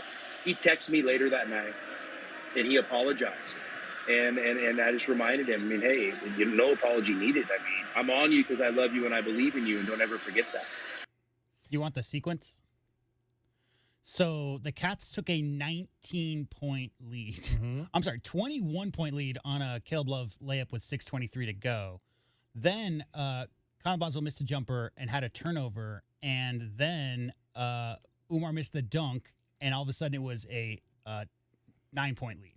So basically, they went from a 21-point. This was from the 6:23 mark to the 4:38 mark. So that was a very short time period. And Coach said it right there. You got to understand all the behind-the-scenes stuff, Kelvin, that's going on between coaches and players. We'll never know a lot of those conversations that go down. We don't know what kind of relationships a lot of those people really have. But when it comes to a point guard running a team that's ahead by 20 points, coming off a loss. In the first half with a 20-point lead, the last thing you want to do is be responsible by making a couple of plays that lead to that other team making a run, Kelvin. And so, again, I wasn't privy to the conversation. I don't know exactly what was said. But I do know that if you have a 20-point lead that goes down to a 10-point lead and your point guard, Kelvin, had some things to do with that lead evaporating, well, obviously Coach is going to have words. I don't care what grade you are, especially young. He's trying to teach that guy the importance of maintaining that lead. But if that was a senior point guard who gave up a 10-point run, Kelvin, it's going to be the same conversation. Yeah, and I think, but it's not. It's right. It's a sophomore that's 18 years old, and then you're here to get developed. You're here to get developed, and how many opportunities do they have to be in a blowout like that? To have to coach him to where, hey, you got to learn how to keep the lead. He haven't been in that situation that much. So now as a coach letting them know, like, hey, even though we up like that, I still want to play right. I still want to be playing. I want to, as the saying goes, I want to put our foot on their throat. I don't want to start messing around and letting them think they're back in the game because we all know this is mental, right? If you let them feel and make a few plays and all of a sudden they get riled up and then now you got a fight on your hands, regardless of how much you up. So you're teaching and he's helping him because, again, as a point guard, you have to understand how to control the game. It was something earlier, boy, Caleb had said. And I know he got this because I heard Coach said he's shooting those threes off the catch and shoot. So the same with Boswell. As a point guard, one of the most important things you have to do, DK, is make that first pass. You have to make – that was one of the toughest things for me. When I first got JJ up, I was up there at the top with the ball. I used to just go score. I didn't worry about breaking, getting guys open on the wing. I just go score the ball, right? Somebody, they get in front of me, I jump up over and shoot it. Well, in college, you have to make that first pass. And it was funny. And I'm just speaking for Boswell because I left the team as a sophomore and went to the football team, as my junior year. But when you're young, do you know how hard it is a lot of times to make that first pass on the wing because of how the defense is playing? And it's the most important thing to get the offense started. That's a point guard's job, to get the offense started. So when you're getting your ball ripped right there or when you're not making that first initial pass and it's getting stolen, a coach got to get to you right now because it could just snowball and everything could end up going against you. Yeah, the big issue here in this sequence is Kylan Boswell missed a jumper 7 seconds into the shot clock. There it is. 7 seconds. So that means no pass. That means no pass. Keon Brooks made a layup. Kylan Boswell missed a jumper 7 seconds into the shot clock. Nate Calamisi made a three-pointer. Boswell had a turnover 1 second later, and that all happened within 15, 20 seconds. Right. So that was back-to-back plays, all under 30 seconds, that led to a 7-point swing.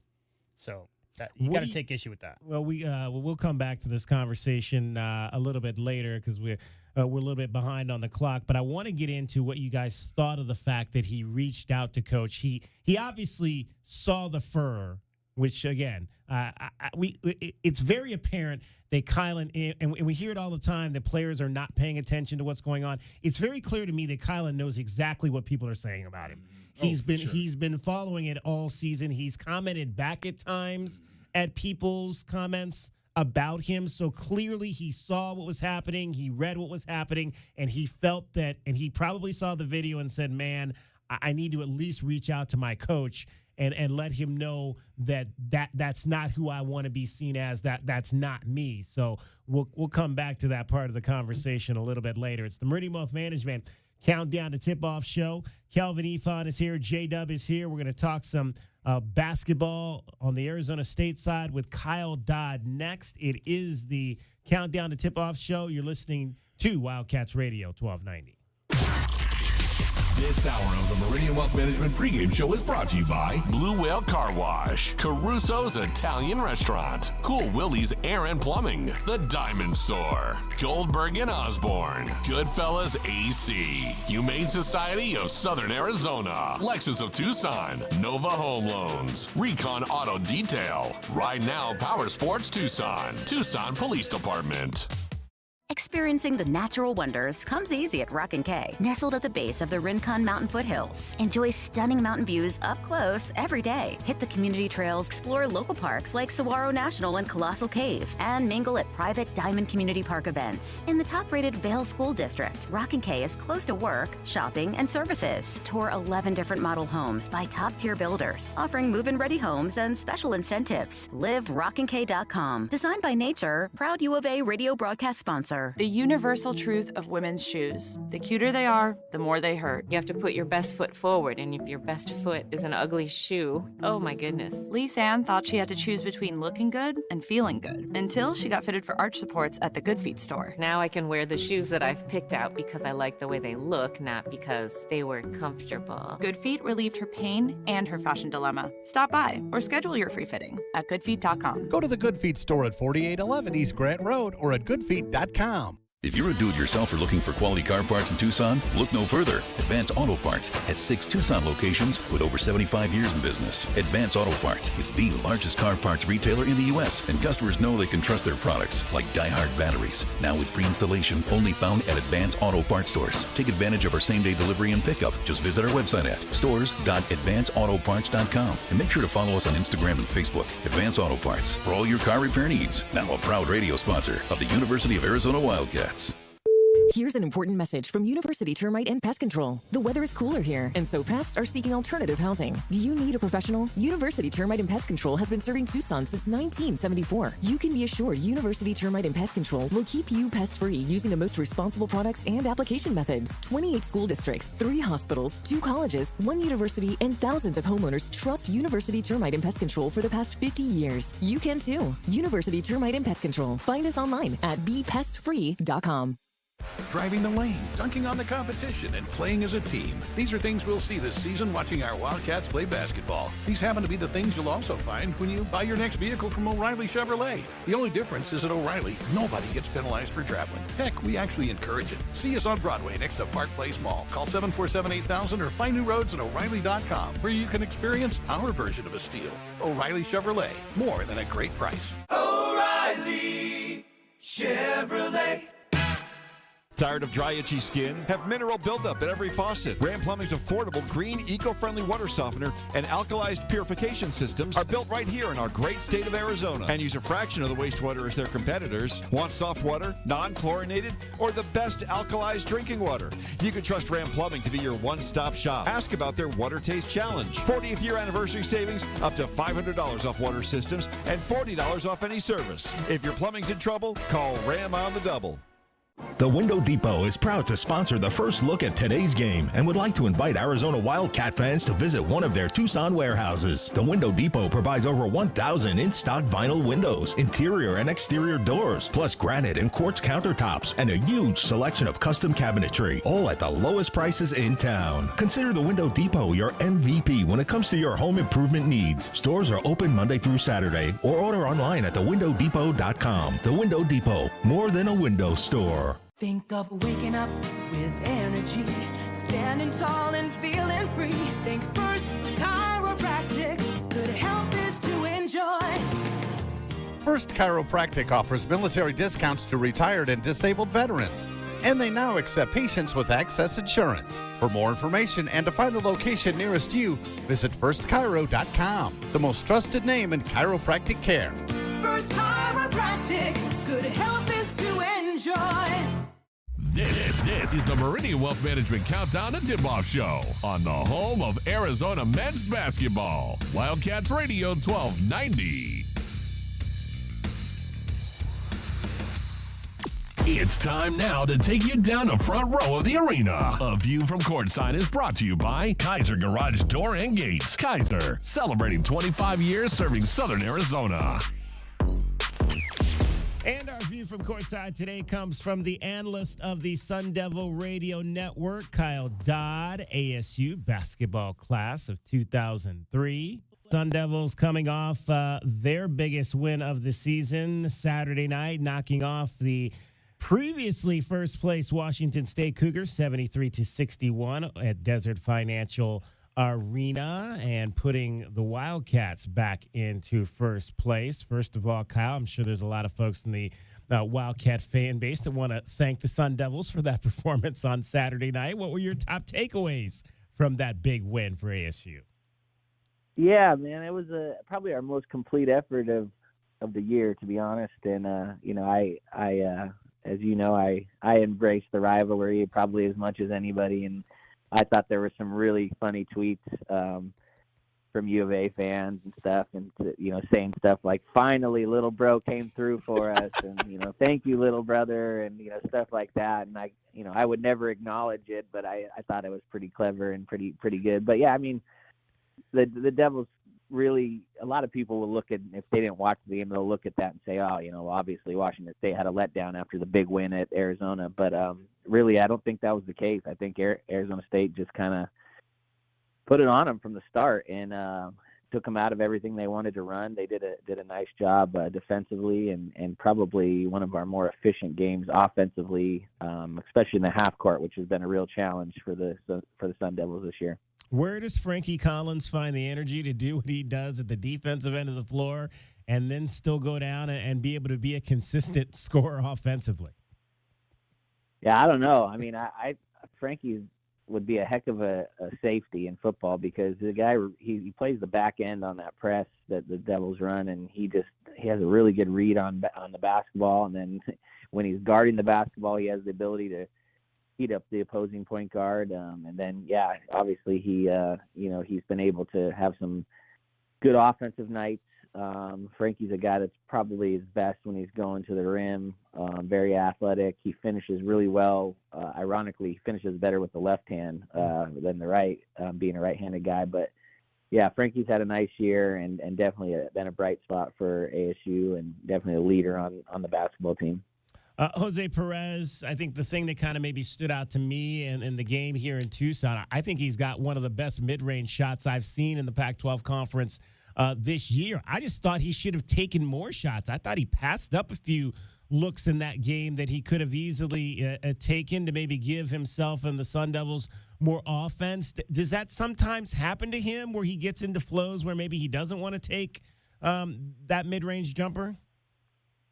Yeah, not too often, but I agree with you. Yeah, he caught the ball. They got the ball against the zone to Jose at the high post is exactly what you want to do against the zone, get the ball in the middle there. And, yeah, he kind of turned and faced, and he did a great job of getting the other guys involved and getting the ball moving side to side. But, yeah, I definitely saw that as well. A couple shots I thought he passed up, but he's an old school guy. He's a throwback for sure. He's an old guy in general. I think he's 25, but I've been telling people all year, it's like the guy in the men's league that you don't understand why you can't stop him because he's not going to run past you, he's not going to jump over you, but he's just very crafty, just a real cerebral type game, and does a lot of the old school stuff, shot fake and using your body weight against you, and he's a guy that's, I know, frustrated a lot of teams throughout the year because just like I said, he's not going to go jump over the top of you and dunk on you. So it's just, he's just kind of a throwback. We're joined by ASU radio analyst Kyle Dodd with your view from courtside, brought to you by Kaiser Garage Door and Gates. Kaiser celebrating 25 years of serving Arizona. What are the remnants, Kyle, of the 45-point loss here in Tucson as it relates to the Sun Devils, how they felt coming out of that and how they feel going into tonight? Yeah, I wish it had been more than a couple weeks ago. I wish it was like 7 or 8 weeks ago, and you might have, might have worn off already. But I was fortunate enough. My dad was turning 80 in Southern California, so I actually didn't make the trip to Tucson. Yeah, I was wondering why you gave your spot to that Steeler fan, Doug Tamaro. I mean, what's he doing sitting down there doing a game? Yeah, I ducked out of that one, and I'm glad I did. I didn't have to take any of that 45-point loss on my shoulders. But I think in the rivalry game, anything obviously can happen, and I think obviously the whether you lose by 1 point or 45 points, I think it's obviously never fun to lose to the other team. But I think Arizona State's got to flush that. They gotta just understand, hey, that was one game, and we're back at home, and I know obviously U of A fans travel well, so there'll be plenty of Wildcats in the building tonight, but obviously with the students and the home crowd, you get a little bit more juice. So I think you just got to flush it, and I think it's kind of a shock the world type mentality. Just anything goes. Play with the extreme sense of urgency and see what you can do. I was joking with some of my U of A buddies last night, and even Ryan Hansen, your guys' radio guy, just said, man, it sounds crazy, but I'd take like an 80-72 loss tonight, which is not true. I mean, I want to win, obviously, but I hope that we can keep it close and make it a fun night. And I think actually it will be. I think it'll be a much better game. Sean Phillips Jr. is a guy that's obviously starting to see a lot more playing time. 7-foot sophomore. What do you think his ceiling is in this program? Yeah, he's a guy that really wasn't expected to do a lot this year. Warren Washington was our 7-footer from last year that was all set on returning until the NIL world gobbled him up. So John Phillips kind of got pushed to the forefront. He had some injuries early in the year that he had to sit out with some foot stuff, and then slowly but surely he's started to contribute. He's very athletic. He's can really get up, and I think he's getting better and better as he gets more and more time on the floor. He's got to stay out of foul trouble. Sometimes he's prone to foul trouble, but obviously, especially against a front line like Arizona has, I think Sean's going to be very important for the Sun Devils. Kyle Dodd is our guest. He is the radio analyst for the Sun Devils. It is your view from courtside, brought to you by Kaiser Garage Door and Gates. Kaiser celebrating 25 years of serving Arizona. It is a senior weekend across the Pac-12 conference. Last final home game for the Sun Devils. What is going to be remembered about this group of young men, Kyle, that are leaving the program after this year? Yeah, it's funny. I mean, these senior nights are a lot different than they used to be. Right. You got a lot of guys that are here for a year and just the world we live in, there's not too many players anymore that are going to be coming in as a freshman and finishing as a senior. So we have a couple of them, but I mean, honestly, it's the one that I would point to is little Bobby, young Bobby Hurley. We've seen him with the program since his dad got the job. I think Bobby was like in 6th or 7th grade, maybe, and maybe even younger. And I mean, he traveled with the team. He's been on the bench, all these years. So it's a little bit different than just a normal senior because he, he's just been around the program for so long. And I mean, I used to joke with him when he was a little kid. I'm like, do you ever go to school, dude? Like, how you getting out of school, all these road trips? But he's been like a coach, an extended coach. And then just to see him on the bench, doesn't get much time, obviously.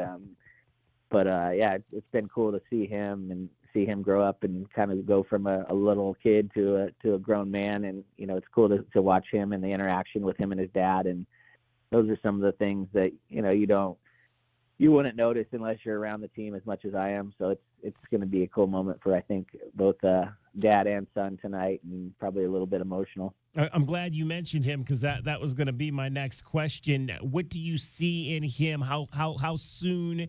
I mean, I would imagine he's a coach in waiting, a coach down the line. How soon could you see him in the number one seat somewhere?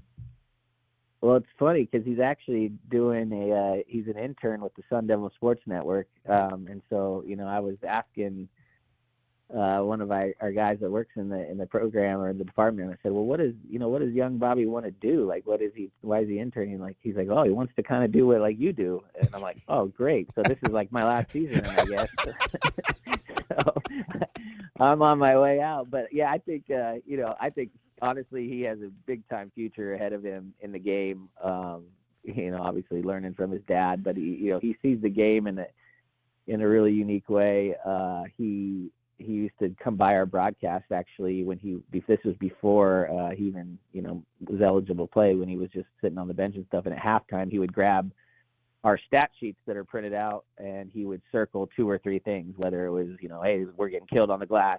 So he'd circle rebounding, or, he'd circle 2 or 3 different stats that he thought were keys to the second half or whatever. And it was kind of cool because I'd utilize it in the broadcast, because I'm like, oh yeah, I didn't think about that. We have given up 19 offensive rebounds. So it's going to be cool to see what route he goes, but I'm sure his future, it definitely will involve hoops. Kyle, what has to happen for the Sun Devils to win this game? Oh, I just think that they have to.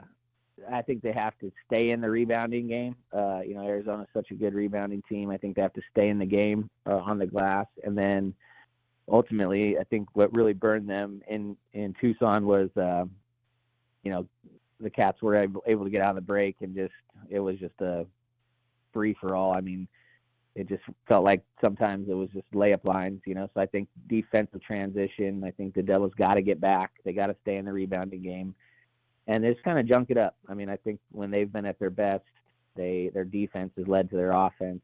So I think if they can, heat up the basketball a little bit, get back and stop the transition game, they can stay in the game. But if not, you probably see a lot of the same that you saw in Tucson.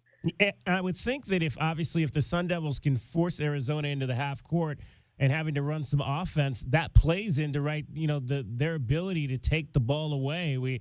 The fashionable word the first time around when we were previewing ASU was, this team is very handsy. Obviously, they're one of the best teams in stealing the ball away. Why have they been able to play like that defensively when they get teams in the half court? Yeah, they play hard. They play really hard. They're scrappy. They're athletic, very quick. They've been able to disrupt people. That's what they did to Washington State. And, I think that's what they got to do. They have to keep Arizona, like I said, out of the transition. And, they can, if they can get him in the half court. I mean, Boswell's a guy that you have seen been, bothered by some pressure at times. I think, Caleb Love obviously is ridiculously good, but he's a guy that can also shoot you out of a game here or there if he's bothered, but which doesn't happen too often. But I just think that's their only chance, is to try to turn up the heat and hopefully disrupt the flow. I mean, Arizona plays with such a good rhythm and good flow, and when they play like they have in certain games, I mean, I've been telling people they have all the makings of a team that should win it all, to be honest. But I think the only time that they get in trouble is when they do get disrupted, and it kind of goes to a hunting for shots type game. And I think that's the real chance that ASU has, is to try to get them in that style of game. If not, it could be a long night. You were mentioning earlier your conversations with your Wildcat buddies about the rivalry. Give us your Kyle Dodd's one shining moment from Arizona versus Arizona State.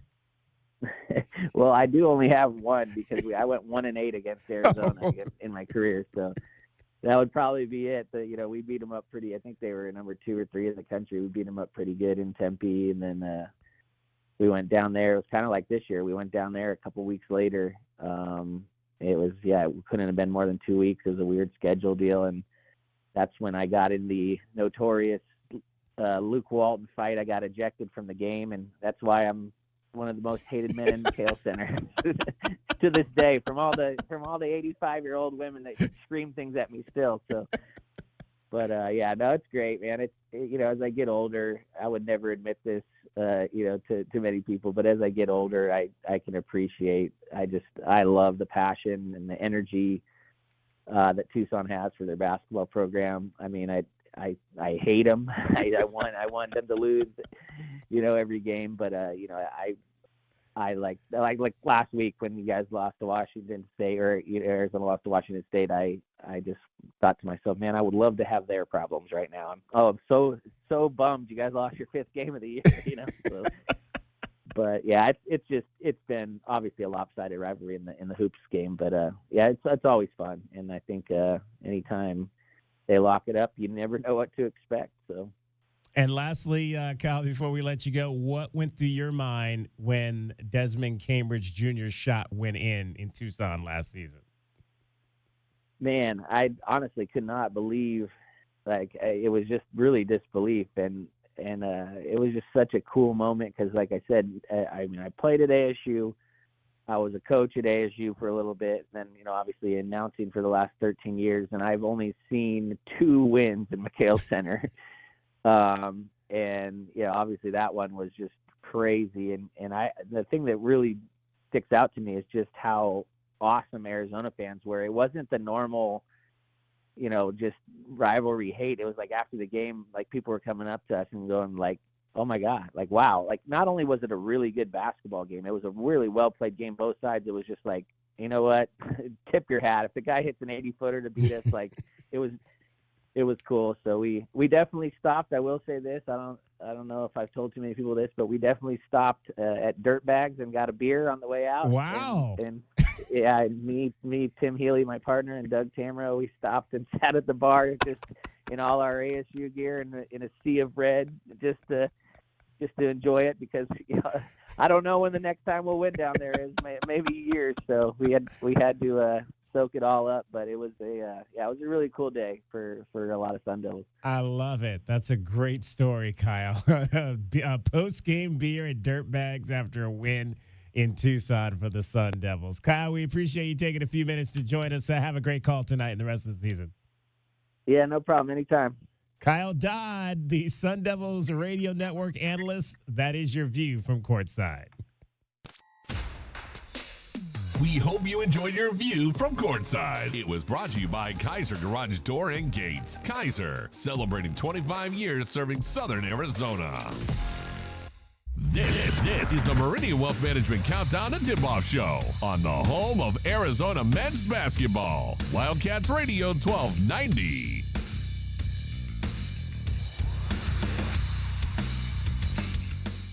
Do you often worry you left the garage door open? With a LiftMaster garage door opener powered by MyQ, you'll never worry again. You can control, secure, and monitor your garage from your smartphone anytime from anywhere through the MyQ app. As an authorized LiftMaster dealer, we have smart openers designed for your needs, including belt drive motors for ultra-quiet operation, integrated camera for live video streaming, and battery backup that lets you in when the power is out. Kaiser Garage Doors and Gates is your authorized local LiftMaster dealer. Visit KaiserDoor.com for more information.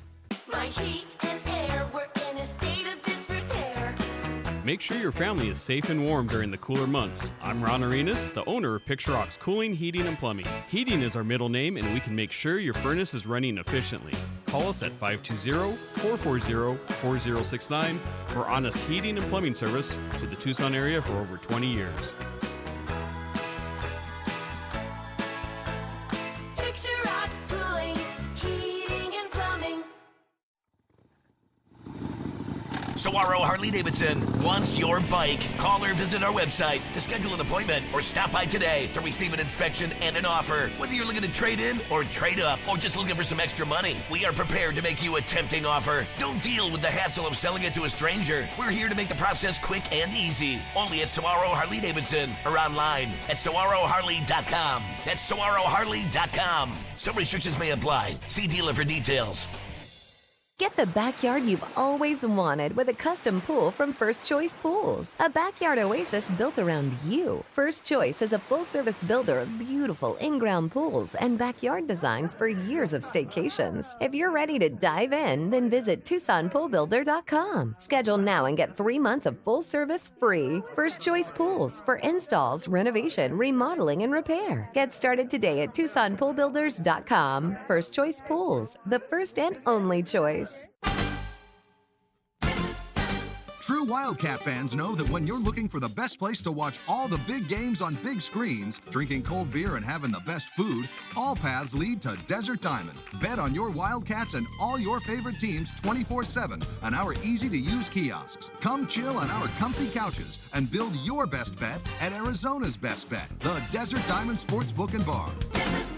An enterprise of the Thana Autumn Nation. Problem gambling? Call 1-800-GAMBLER. Desert Diamond Casino is licensed in Arizona. Coach Tommy Lloyd here. Right Way Heating, Cooling, and Plumbing is the ultimate team when it comes to your home's comfort. Thinking about replacing your heating and air system? It's February at Right Way. These are some of the slowest months of the year. We have equipment in stock and our crews are available. And to spark business, we're including an 80% furnace absolutely free with the purchase of an air conditioning system. And if that's not enough, we'll include a Wi-Fi thermostat, 10-year parts and labor warranty, plus we have zero interest financing available. Call or text 520-200-2422 or visit rightwayac.com.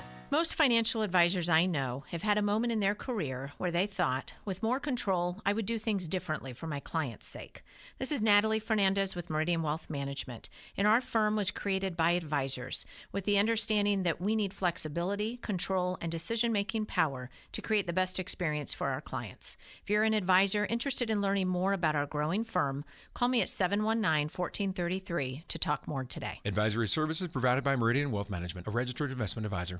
The Window Depot is proud to sponsor the first look at today's game and would like to invite Arizona Wildcat fans to visit one of their Tucson warehouses. The Window Depot provides over 1,000 in-stock vinyl windows, interior and exterior doors, plus granite and quartz countertops, and a huge selection of custom cabinetry, all at the lowest prices in town. Consider the Window Depot your MVP when it comes to your home improvement needs. Stores are open Monday through Saturday, or order online at thewindowdepot.com. The Window Depot, more than a window store. The Meridian Wealth Management Countdown to Tip-Off Show continues on the home of Arizona men's basketball, Wildcats Radio 1290. Hand it off to Larson. Pella will drive it right through it. Inside, Ballo slam it home. Umar Ballo, Mr. Double-Double. He is now averaging a double-double on the season, is Umar Ballo. 13 points and 10 rebounds. Looking for number 8 tonight on the road in Tempe, Arizona and Arizona State. Tip-off coming up for you at 8 o'clock. Final part of this hour of the program. We're with you until 7 this evening. We want to hear from you if you're headed up to the game. We want to hear from you if you're not headed up to the game. 520-848-1290. Just give us your thoughts on the rivalry and what you feel is going to happen tonight between the Wildcats and the Arizona State Sun Devils. I want to get back to what we were talking about, guys, before we chatted with Kyle Dodd, and that was the tough love incident with Kylan Boswell and head coach Tommy Lloyd, and the fact that Kylan reached out to Tommy because he clearly got an understanding of what that looked like on TV when he saw it, when he went home. I can't imagine, again, we've got obviously, we've got television cameras all over now in terms of the things that they pick up at the game. What that's like when you're in a game, you're playing, you maybe understand it's a bad moment during the game, but then you go back and realize that everybody has witnessed that bad moment. Yeah. And people are talking about it. What that must be like for a kid. Man, that's different. That's totally different right there. I mean, in our day, we didn't quite have to go through it like that, where it was so immediate like that. But, coaches and players, different things happen all the time. And I just thought, for him to call him, for a young guy to be able to call him, he probably went home and talked to his father, to his family. Right. And probably said that wasn't good optics. Make sure you check in with your coach right now. Don't wait till tomorrow. Check in with your coach. And it's probably something he did himself. But just saying that, the coach understand him. I have to say this. You throw around family so much. Your coach's family. We're family. and everything. And so if we're a family, right? We understand, because if you have kids or if you coach kids or whatever, you know that sometimes when you're getting on them, they're not going to look you dead in your eye. They're not going to sometimes they're not going to act like they're listening. But guess what? They're listening, and you're more so as a coach when you're dealing with so many different guys, you're more so looking for how they respond, right? Not necessarily just the body language. Of course, the body language matters, but I'm also looking at the way you respond. Because a lot of time when you see guys angry, when you see guys disappointed like that, it's more about them being disappointed in themselves. And I know it's a team game, and you have to think about the team, but you can't get to the team until you take care of yourself. Right. And in that moment, things didn't go well. He probably was already, not probably, he was disappointed, but turning it over, the guy scoring a bucket. So it's just that little thing right there. I didn't think it was a big deal. I'm like, Coach, I didn't think apology was warranted. I've coached for years. I've got on guys, and I've had them text me or call me. I've had parents call me, and I also had them not say anything. And either way, I was fine. Either way. You go hardest at the players who you see the most potential in, or you go hardest at the guys who are the 12th dude on the bench? 100% the ones you see more potential in. And the way I see it is family. You said family.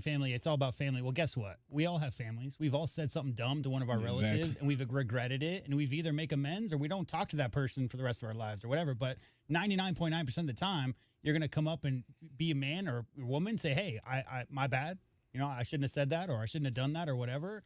And then you hug it out, and then that's that. I don't see anything other than that. I think Kylan's talk about body language. Body language experts out there, you want to go ahead and analyze some 45-year-old NFL coach on the sidelines, that's fine. You're analyzing the body language of an 18-year-old who, Kelvin just said it, made a couple of bad plays. He's, of course, his own biggest critic in that moment. He's mad at himself. He's not mad at coach. And if that pans out and there is a situation like that where the coach and the player have differences of opinions and the player gets out of that school or whatever, then hey, it wasn't just that one incident that led to that situation. But I'm not worried about their relationship. I think, both of those guys have the same goal, and Kylan is just trying to be the best version of himself, Kelvin.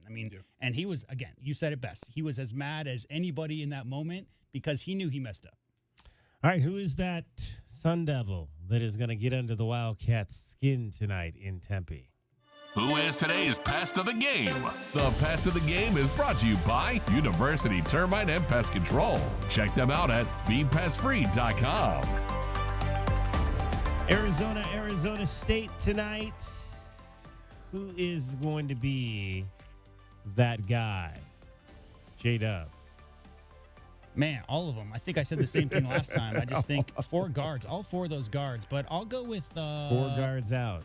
I'll go with Jemiah Neal, just because I didn't mention him last time. But he's another guy who's averaging. They got 3 guys averaging more than 1 steal per game. So I pick any of those guys. You're talking about Arizona going up to that building. The one time they come home sad is if they turn the ball over 50 times, right? And so you really just got to make sure you shore up the ball handling. So one of those guys, I'll go with Neal for this one. I think I'm going to go with Adam Miller because I thought he seemed like the kind of guy that could get hot from 3 in the last game. I think he knocked a couple down in that loss here, and he wears number 44, which is a positive number. I like that about him. And I just think that if they're going to win this game, they're going to need, like you mentioned, a guy that can score from the outside in this game and get some points maybe where they're not used to getting consistent points from. So I think I'm going to go with Adam Miller and his potential to knock down a few too many threes against Arizona as being the guy that could get underneath our skin tonight. Yeah, I actually had him down as well, Adam Miller, man, because I've been watching him, and to me, he's a guy that can go. He can score offensively. He can guard several different positions. I just think he's a guy you have to worry about in that game. But I also, since you guys kind of took him from me, I'm going to go Frankie Collins, actually, because I think that after having a game that he had down here, which only 8 points, 1 assist, I think he has to come out. He's the leader of that team. I think he has to come out and play better. So he's a guy I will watch out for. All right, so Frankie Collins, Jemiah Neal, and Adam Miller, the 3 guys that could get underneath the skin of the Wildcats tonight. That's today's Pest of the Game. The Pest of the Game is brought to you by University Termite and Pest Control. Visit BePestFree.com. Frankie Collins, 6th in the nation in steals per game. Sixth in the nation. Yeah. He's got, we were talking about, 90 assists for some of our guys. He's got 45 steals. I'm sorry, that's just in conference games I'm looking at right now. But yeah, he's up there. I think he's up to close. He's got 78 steals. If he could shoot the ball better, he'll be an NBA prospect. Yeah, because his defense is up to par. But he has for him to have a legitimate chance at playing at the next level. Yeah, he need to prove that he can shoot the ball a little bit better. It is the Meridian Wealth Management Countdown to Tipoff Show, also brought to you by Dave & Buster's, the best place to eat, drink, and play while watching tonight's game between the Wildcats and the Arizona State Sun Devils. The Wildcats, we mentioned earlier, have 3 guys on the cusp of 100 assists this season. Pelle Larsson is tied currently for the team lead in assists, something that does not surprise his head coach, Tommy Lloyd. Been a willing passer, and I think he's been a good passer. I think he's developing into a great passer. And in order to be a great passer, you gotta be able to see things a step ahead, and then you have to have enough discipline to turn down tough plays and find things a second later. And so I think he's really developing that with his poise, and I'm comfortable with him coming off those ball screens, and I'm comfortable with Caleb coming off those ball screens, and those other guys are getting better. It's something we got to continue to work on. It's not easy to do. Pelle Larsson, 99 assists. Kylan Boswell, 99 assists. Caleb Love sitting on 90 assists. Again, 3 guys very close to 100 assists on the season. And Tommy, about what that says about his team and his offense. The most powerful words within our program are our and us. And, that we talk about how that's the way we want to play. And, we don't want to be dependent on one guy to do any certain thing where he has to carry a heavy load. We want it to be shared. We think it's much more valuable and much more impactful when it's shared across, the team. So, yeah, I'm happy to hear that. I would have never, thought anything about it, or don't go into a season thinking we need 3 or 4 guys with 100 of assists. But I love when I see that kind of thing. And what I'm always looking at are the team numbers. And I don't have them exactly in front of me, but I imagine we're one of the top teams and again on the country in assists. And thanks to our stat keepers for that too. They obviously help contribute to that. And one of the leading scoring teams in the country. I kept saying, a couple of days ago, I was just flipping through the channels, and it's nice when you win early on a Saturday and you have the rest of the day to kind of watch everybody else struggle and battle and all that stuff, and sitting at home watching. And that, I think the Kentucky-Alabama game was on, and a graphic kept showing up saying the first and third leading scoring team in the country. I'm like, man, who's the second leading team? And I'm like, oh, that's right, it's us. Yeah. So yeah, it's great. I love that we're playing good, and I look forward to us kind of tightening the screws on defense a little bit down the stretch. I think there's room for us to grow there, and that's definitely going to be a point of emphasis. Tommy, that was earlier this week on the Tommy Lloyd Radio Show, which you hear every Monday night here on Wildcats Radio 1290 with Brian Jeffries, live from the Union Public House. It's interesting, what Tommy. If you miss a week, though? You miss a lot. Oh, okay. You miss a lot. That is the motto for those shows. It's interesting that, again, Tommy doesn't know a lot about that. In fact, he indicates he gets mad at our friend Nathan Witchers when he tells him about individual milestones that are coming up. And there's one potentially coming up tonight. I believe Keyshawn Johnson is just 28 points away from 1,000 points for his career. And so let's see if maybe that would take a really good night. Keyshawn hasn't necessarily scored that much in that realm, but it would be fun to see him. Again, that would be a combined mark, but he would be the third player to pass the 1,000-point plateau in a combined sense this year, joining Pelle Larsson and Umar Ballo in that respect. And, of course, Keyshawn scoring his 2,000th point this past weekend. So good luck to Keyshawn Johnson in trying to get to 1,000 have that points. clip. You want to hear it? Yeah. I'm going to just mention it just because. Keyshawn Johnson next up, 28 more points. He gets to 1,000 in his career. So just, so it's a matter of record now. Yeah. Okay. Wow. All right. Wow.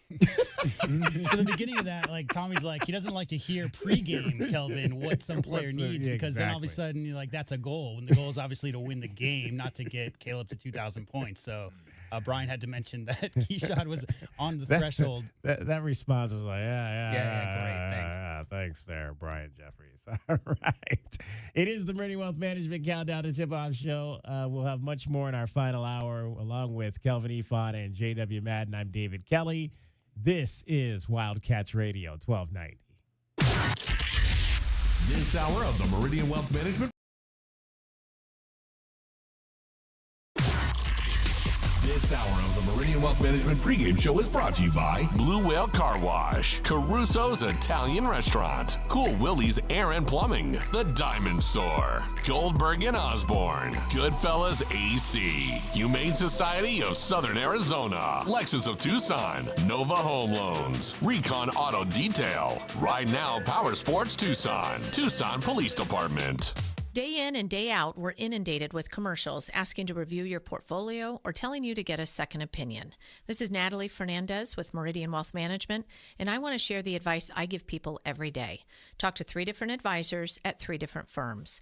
It's important to understand their differences and find someone you can trust. I want Meridian to be one of your 3, and then you will decide who is best for you. To learn more, call us at 719-1433 today. Advisory services provided by Meridian Wealth Management, a registered investment advisor. Cool Willie's Air and Plumbing. Always trust the big guy. Mention your Wildcats and receive $50 off any repair at coolwillies.com. Cool Willie's is proud to be a partner of the University of Arizona Wildcats basketball radio broadcast.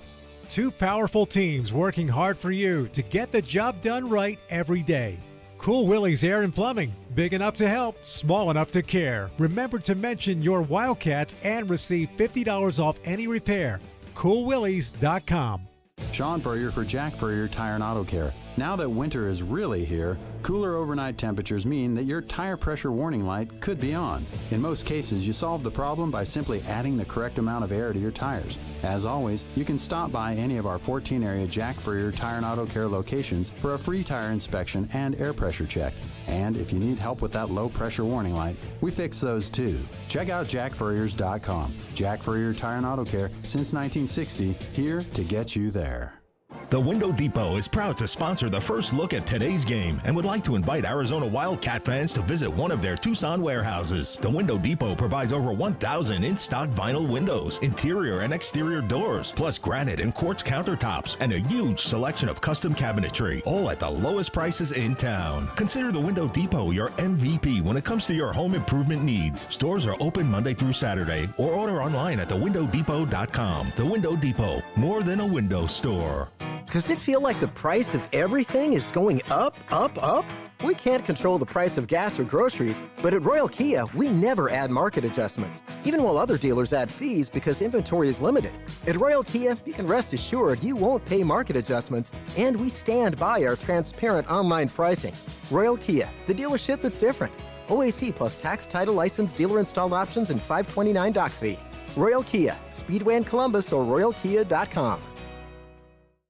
Here's an important message from University Termite and Pest Control. The weather is cooler here, and so pests are seeking alternative housing. Do you need a professional? University Termite and Pest Control has been serving Tucson since 1974. You can be assured University Termite and Pest Control will keep you pest-free using the most responsible products and application methods. 28 school districts, 3 hospitals, 2 colleges, 1 university, and thousands of homeowners trust University Termite and Pest Control for the past 50 years. You can too. University Termite and Pest Control. Find us online at bepestfree.com. At Standard Restaurant Supply, their vision and #1 goal is to improve the lives of their customers and clients by providing a better culinary experience. Standard Restaurant Supply, if it's in a restaurant and not food, they have it. Open to the public, no membership fees, and they offer bulk store pricing without the bulk store purchase. Open Monday through Saturday at 601 South Cherry Avenue or call 885-2345. Standard Restaurant Supply is a proud sponsor of the U of A Radio Sports broadcast. Experiencing the natural wonders comes easy at Rock & K. Nestled at the base of the Rincon Mountain foothills. Enjoy stunning mountain views up close every day. Explore natural open space, a network of connecting trails, and a community park within the Vail School District. Visit Lennar's 2 communities in Rock & K with home savings up to $35,000 and limited time interest rate and closing cost incentives on select move-in ready homes. LiveRockandK.com. Designed by Nature, proud U of A radio broadcast sponsor. The Meridian Wealth Management Countdown to Tip-Off Show continues on the home of Arizona men's basketball, Wildcats Radio 1290. Let's take a look at the Right Way Rundown and see what's coming up on our pregame show. Brought to you by Right Way Heating, Cooling, and Plumbing. Do things the right way. Final hour of the program as we lead you up to network coverage of Arizona State tonight in Tempe, the Territorial Cup Series.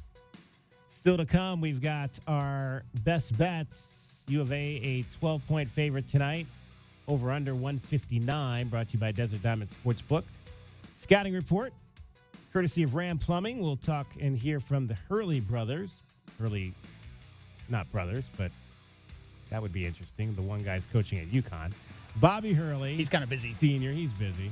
And his son, Bobby Hurley Jr., so father-son, playing their final and coaching. Well, Bobby Hurley hopefully not coaching his final game tonight at Desert Financial Arena. We'd be breaking news on that. But Bobby Hurley Jr. playing his last game at home tonight as a Sun Devil. Keys to the game, starting lineups, all of that still straight ahead in this final hour of the Meridian Wealth Management Countdown to Tip-Off Show. The Pac-12 scoreboard is brought to you by Mesquite Valley Growers. Mesquite Valley Growers. Real growers, real experience, real nursery. All right, it's a busy week in the Pac-12 because we've got games on 4 days. We've got 3 games tonight, 3 games tomorrow, 4 games on Saturday, and 1 game on Sunday. Tonight, underway in Boulder, it is California versus the Buffaloes. How about the Golden Bears? They are 9-8 in Pac-12 conference play, heading out onto the road. The Buffaloes are 9-7 right now. Arizona State, the middle game on the schedule tonight. Can we give Mark Madsen Coach of the Year? I would. I mean, think he's they're going not to going get some votes. It's going to be Smith, right? What's the coaching? Yeah, I mean, Kyle Smith is going to win it, but right. But I mean, they had 2 wins last year in conference, right? And they're about 500. They haven't made a crazy roster changes to take any kind of attack at that top of the conference. But hey, that's a good turnaround for Mark Madsen. I mean, if you're voting like 1, 2, I don't know how many you get. I mean, if you get more than 1 vote for that, but I would think that you're voting Kyle Smith 1 and Mark Madsen 2 if you get like say 3 votes in that realm there. So yeah. The final game of the evening tonight will pit the Oregon State Beavers on the road at the rival Oregon Ducks. So the Beavers 4-13, the Ducks are 10-6. Right now, as we look at the standings, Arizona at first place, 12-4. Wildcats control their own destiny. They can win out, they'll win it. They'll be the number 1 seed. Right now, Washington State, a clear number 2 seed. Oregon is sitting in the 3 spot, and then you've got essentially 4 teams with a shot at that 4th and final spot, which would get you a bye in the first round and keep you off a Wednesday in Las Vegas. 2 weeks. In fact, that's 2 weeks from today. The Pac-12 men's basketball tournament will be getting underway. Colorado at 9-7, UCLA at 9-7, California at 9-8. So that's a big ball game tonight between the Bears and the Buffaloes. And then Arizona State is 8-9. So the Sun Devils still with a chance potentially to not have to play on Wednesday as well in Las Vegas. In terms of the games tomorrow, and we'll just kind of focus on the first part of the week tonight, Stanford is at Utah. USC will be on the road at 19th ranked now Washington State. How about that? Washington State loses a game, but they move up 2 spots. I wonder if people had already voted and turned in their ballots. Yeah, or they saw ASU was ranked as the 34th team in the country. They gave them a lot of credit for that. And UCLA is at Washington. So those are the games on Wednesday and Thursday. coming up in the Pac-12 conference. Now, in terms of nationally tonight, not a lot of ranked teams in action tonight, and there are currently no finals on the board. A bunch of games in progress. How about Big 12 tonight? You've got number 8 Iowa State, I should say, hosting Oklahoma. Iowa State 10-4 in the Big 12 conference this year. They are right up there at the top of that ledger. The one game involving two ranked teams, number 11 Auburn is at number 4 Tennessee. How about Tennessee kind of creeping up as of late? They are 11-3 in the SEC. Auburn is 10-4 under Bruce Pearl, so that's a pretty big ball game tonight. And currently, the Vols lead that one 44-40. That is a check of your scoreboard for tonight. That's been the Pac-12 Scoreboard, brought to you by Mesquite Valley Growers. Mesquite Valley Growers. Real growers, real experience, real nursery. All right, we were talking a little bit earlier about Umar Ballo, who has posted 7 consecutive double-doubles. Needs just 14 rebounds to become the 13th player in Arizona history with 1,000 points and 750 rebounds. We'll go over that list at some point this evening. Umar talking about that feat of running off consecutive double-doubles, which has now reached 6 for himself.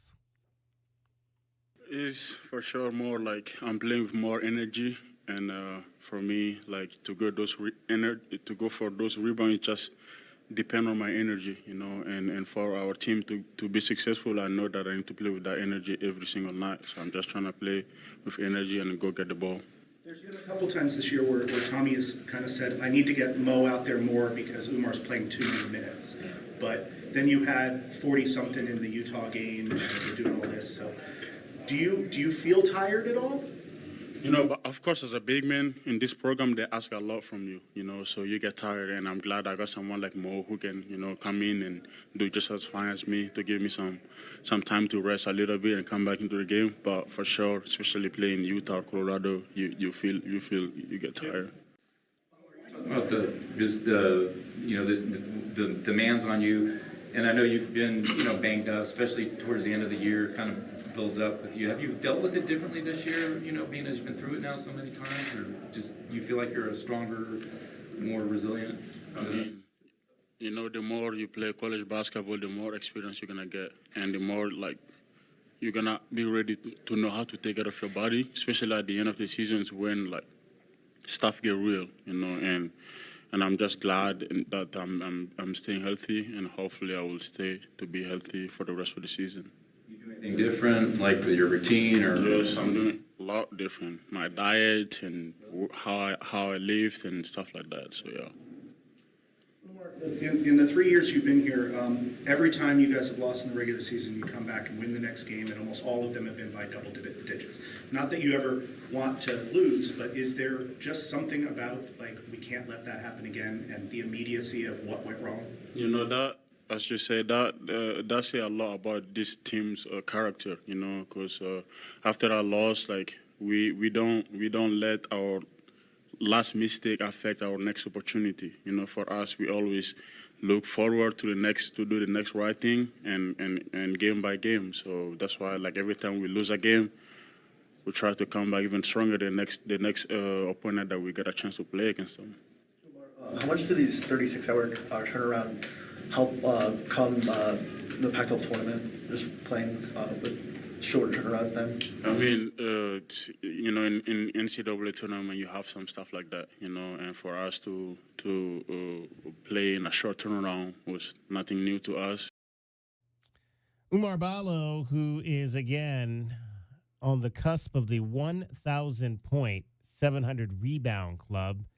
Let's talk about the names on this list. At the top of it is Ernie McCray, the great Ernie McCray, class of 1960, 1,300 points, 800 rebounds. Albert Johnson, 1965, is on the list. Al Fleming, we mentioned, the most consecutive double-doubles with 10. Bob Elliott, Sean Elliott, Anthony Cook, A.J. Bramlett, Michael Wright, Channing Frye, Jordan Hill, Solomon Hill, and Caleb Tarzuski.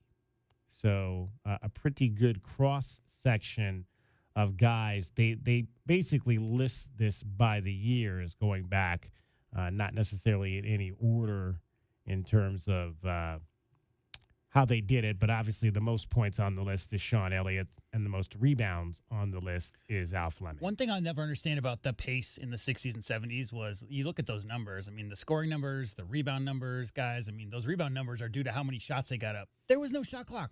So there was teams running four corners, right? You just hold the ball. You didn't have to shoot the ball at any time, and still these numbers are outrageous because most of the teams, if it wasn't a 24-12 game, then it was going to be 120 to 115. So, yeah, I'm not surprised to see those rebounding numbers from those guys from the 60s and 70s. Those are great players, obviously. And the pace back then, guys, crazy.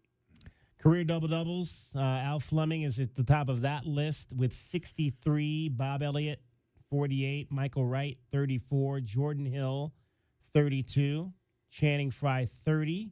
Umar Ballo right now tied for sixth on that list with A.J. Bramlett at 27. And DeAndre Ayton in his 1 year had 24 double-doubles. So that is the list that Umar Ballo is quickly making himself a presence on right there. All right, women also have a huge weekend coming up. They're going to take on the USC Trojans, the women of Troy, tomorrow night, and then the UCLA Bruins on Saturday. It's going to be a doubleheader at McHale Center.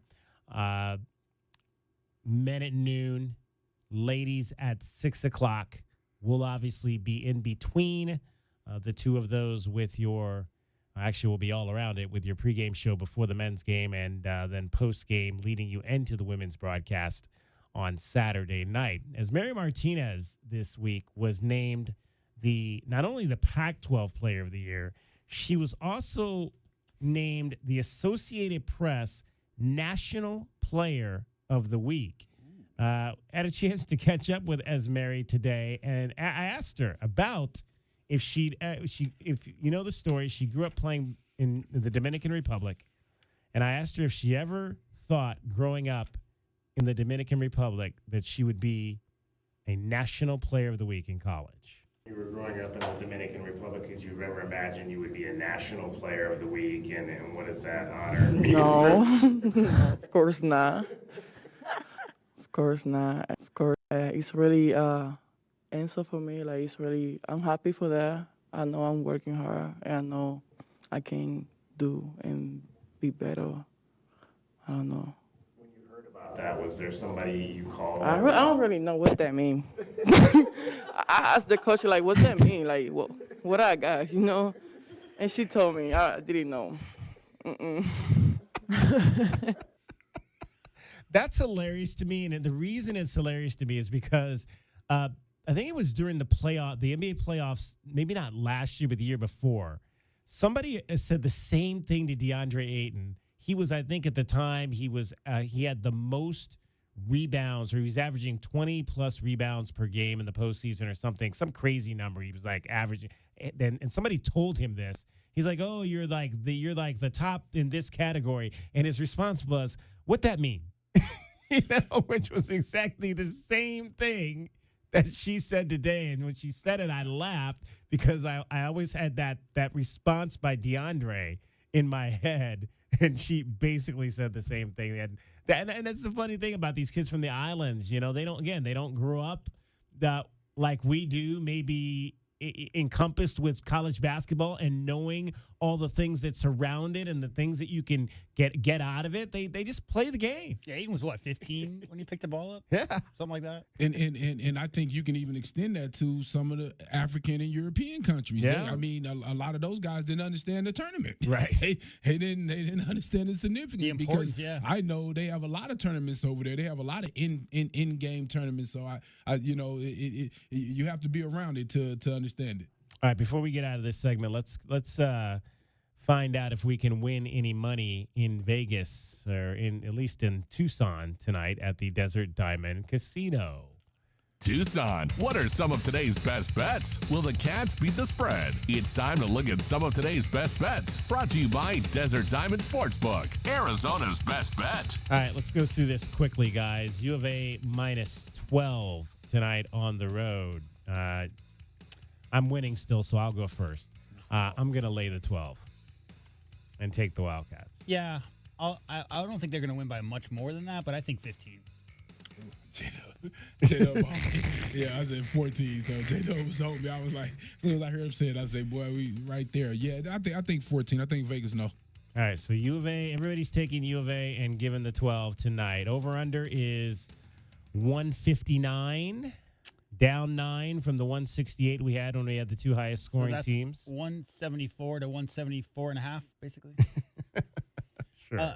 Yeah, I think it's going to be faster paced. I think Arizona State shoots better in their own building, so I'll go over. Over, okay. Calvin? Over, 88 to 72. Over. All right. I think I'm going to go over as well. So everybody, there will be no movement tonight because everybody's taking Arizona and taking the over.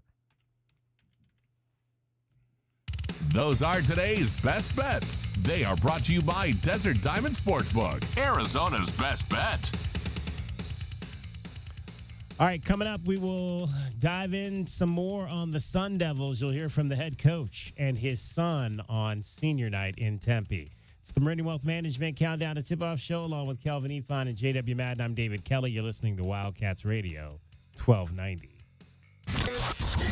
This hour of the Meridian Wealth Management pregame show is brought to you by Broadway in Tucson, Dave & Buster's Tucson, Dorado Rock, First Choice Pools, The Good Feet Store, Jack Furrier Tire and Auto Care, O'Reilly Chevrolet, Ram Plumbing, Restaurant Supply Store, Right Way Heating, Cooling, and Plumbing, Rocking KA Master Plan Community Design by Nature, University Termite and Pest Control.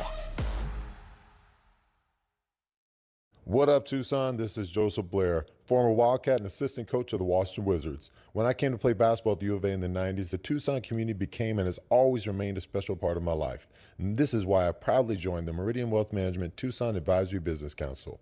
If you have financial questions or concerns, please be sure and call my friends Natalie or Ruben Fernandez at 719-1433 or visit online at Meridian Wealth LLC. And as always, bear down, Tucson. Advisory services provided by Meridian Wealth Management, a registered investment advisor. Frog and Firkin, a standout among the bars and restaurants in the University area. Frog and Firkin does what very few pubs can, combine a festive atmosphere and great beer with a menu that could stand on its own in any restaurant setting. A sports enthusiast dream with over 30 TVs, 30 beers on tap, and over 100 import and domestic bottles. Daily drink and food specials, and the kitchen is serving until 10. A standout in the University area. Frog and Firkin. Eat local, support local. frogandfirkin.com. Southern Arizona Radiology Associates have been dedicated to providing superior images and quality care for the last 35 years. They're the one you trust when you need an X-ray, CT scan, ultrasound, mammogram, or MRI. They have locations in Tucson, Green Valley, and Sierra Vista. Ask your doctor to refer you to Southern Arizona Radiology Associates today. That's Southern Arizona Radiology Associates. Visit their website at sararadiology.com or call 520-335-6849 for more information. Tired of dry, itchy skin? Have mineral buildup at every faucet. Ram Plumbing's affordable, green, eco-friendly water softener and alkalized purification systems are built right here in our great state of Arizona and use a fraction of the wastewater as their competitors. Want soft water, non-chlorinated, or the best alkalized drinking water? You can trust Ram Plumbing to be your one-stop shop. Ask about their Water Taste Challenge. 40th year anniversary savings, up to $500 off water systems and $40 off any service. If your plumbing's in trouble, call Ram on the double. Welcome to Love Those Savings, brought to you by O'Reilly Chevrolet. Let's meet our contestants. Contestant number 1 is Equinox. Contestant 2 is Silverado. And our newest contestant number 3, he's T-Railblazer. They're all so good looking and affordable. I can't believe I can only take one of them home. Check us out at O'Reilly.com. Call us at 747-8000 or love those savings in person on Broadway next to Park Place Mall. Find new roads at O'Reilly Chevrolet. O'Reilly Chevrolet. Get the backyard you've always wanted with a custom pool from First Choice Pools. A backyard oasis built around you. First Choice is a full-service builder of beautiful in-ground pools and backyard designs for years of staycations. If you're ready to dive in, then visit TucsonPoolBuilder.com. Schedule now and get 3 months of full service free. First Choice Pools for installs, renovation, remodeling, and repair. Get started today at TucsonPoolBuilders.com. First Choice Pools, the first and only choice. You know it, your neighbors know it, and let's face it, the mailman knows it too. Your yard just isn't what it used to be. But thankfully, Dorado Rock Materials can get you, well, your yard anyway, back to what it once was, and even better. Dorado Rock Materials has just what your yard needs, from decorative rock to boulders and everything in between, brought right to you. And if you need help spreading it, we can help with that too. Dorado Rock Materials. The right service, the right product, the right price.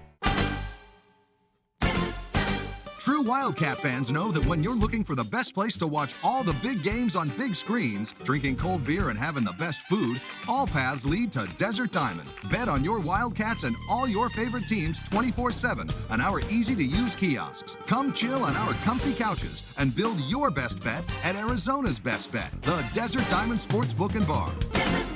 An enterprise of the Thana Autumn Nation. Problem gambling? Call 1-800-GAMBLER. Desert Diamond Casino is licensed in Arizona. The Meridian Wealth Management Countdown to Tip-Off Show continues on the home of Arizona men's basketball, Wildcats Radio 1290. Martinez will bring it up court. Simpson picking him up there. Around a high screen from Ballo. Driving all the way to the bucket and laying it in for Conrad Martinez.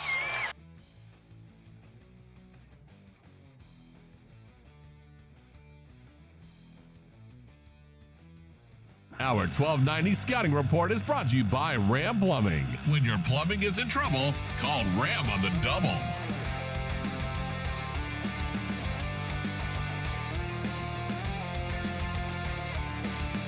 Let's take a closer look at tonight's opponent, the Arizona State Sun Devils. It is senior night at Desert Financial Arena. It'll be a special evening for Sun Devils head coach Bobby Hurley, as his son, Bobby Jr., is one of the players who will be honored tonight. Bobby Hurley Jr. talked this week about his final game at home as a Sun Devil. Played in a lot of, either been on the bench or played in a lot of, fun atmospheres. McHale Center a couple weeks ago, obviously you're part of that team against UCLA that upset them in triple overtime. What makes environments so special from your perspective? I just think it's what we all work for as basketball players. Every time you're in the gym alone, working very hard, or you're in practice and you're running sprints, that's what you're working towards. So I think we're all excited for the energy that's going to be in there, and we're ready for it. How fast has this gone by? Because I think a lot of us remember when you were yay high, and now you're already senior. What's that like?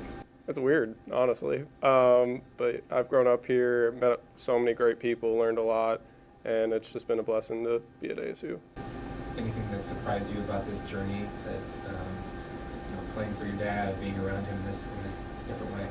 I would just say one thing I've taken away is just like, if you make a mistake, you have to try harder after. That's like the biggest thing I've taken away from it. Is it's a basketball program, but you also kind of develop as a man. And, it's been a lot of fun to learn from a lot of great coaches and players. He's talked a lot about things that he didn't like about the coming off the COVID period, the dysfunction he called it with the team, and you guys, the tournament last year, and this year's not gone as well as you guys wanted. What's it been like? Just what can you take from the lessons of all of these things that will help you moving forward? Yeah, life's up and down, right? I guess that's the biggest thing. And as I said before, you just have to keep trying and keep putting your head down, working. And, I think everyone this year would say this team maybe didn't go exactly as planned, but one thing you can't say is we didn't try or we stopped trying. What about the evolution of your dad as a coach? Have you seen differences in him? Yeah, I think he, obviously, inherent bias, but I think he's just grown and developed as a coach, even from his time at Buffalo to now. how mature he's been and how he's really refined his game as a coach. And, it's been cool to see as a family member and, a part of the team. A lot of us growing up get to have a parent coaching them, but that ends usually around like middle school. These 4 years that you've been able to have with your dad, looking back, just what does that mean to you, like as a father and a son, getting to have this time so late in life? Yeah, I mean, it's been really special. I mean, a lot of kids, I think, go to college and sometimes to get away from their family. I'm the opposite. I see my dad every day. So it's been awesome just to interact with him, not just as a coach, but as a parent on and off the court. And again, he has really taught me so many things. And it's been such a blessing to be at ASU with him. Is there a particular moment that when you look back on your time at ASU that, especially with your dad, is there a moment that you two shared together these last couple of years that you're going to look back on with fond memories after years? I would say after my first career points, he had a conversation with me that was really special, just kind of telling me how proud he was. And even after the Washington game, he was, very complimentary. He's been equally as hard on me at practice and in games, but, the moments where, you see him as a parent just saying, hey, I'm proud of you, it's pretty special. Do you think he'll end up also coaching? I don't know yet. I've seen the goods and the bad, so I'm not sure. I definitely want to do something in sports, though, so I'll definitely be involved. Do you think your dad has been as hard on you as a player as his dad was on him? No. No. Is that just generations changing, or is that just something about your dad? I think that's how my dad is, though. I mean, everyone sees the super fiery, yelling person, but like if you really know Bobby Hurley, he's the most chill, calm guy that just likes watching TV and is just a cool guy. So, yeah. That was Bobby Hurley Jr., the son of ASU head coach Bobby Hurley. Today's scouting report is brought to you by Ram Plumbing. When your plumbing is in trouble, call Ram on the double. Let's hear now from Senior Hurley on this final night at home, coaching his son, and on what the Sun Devils need to do to win against the 6th-ranked Wildcats.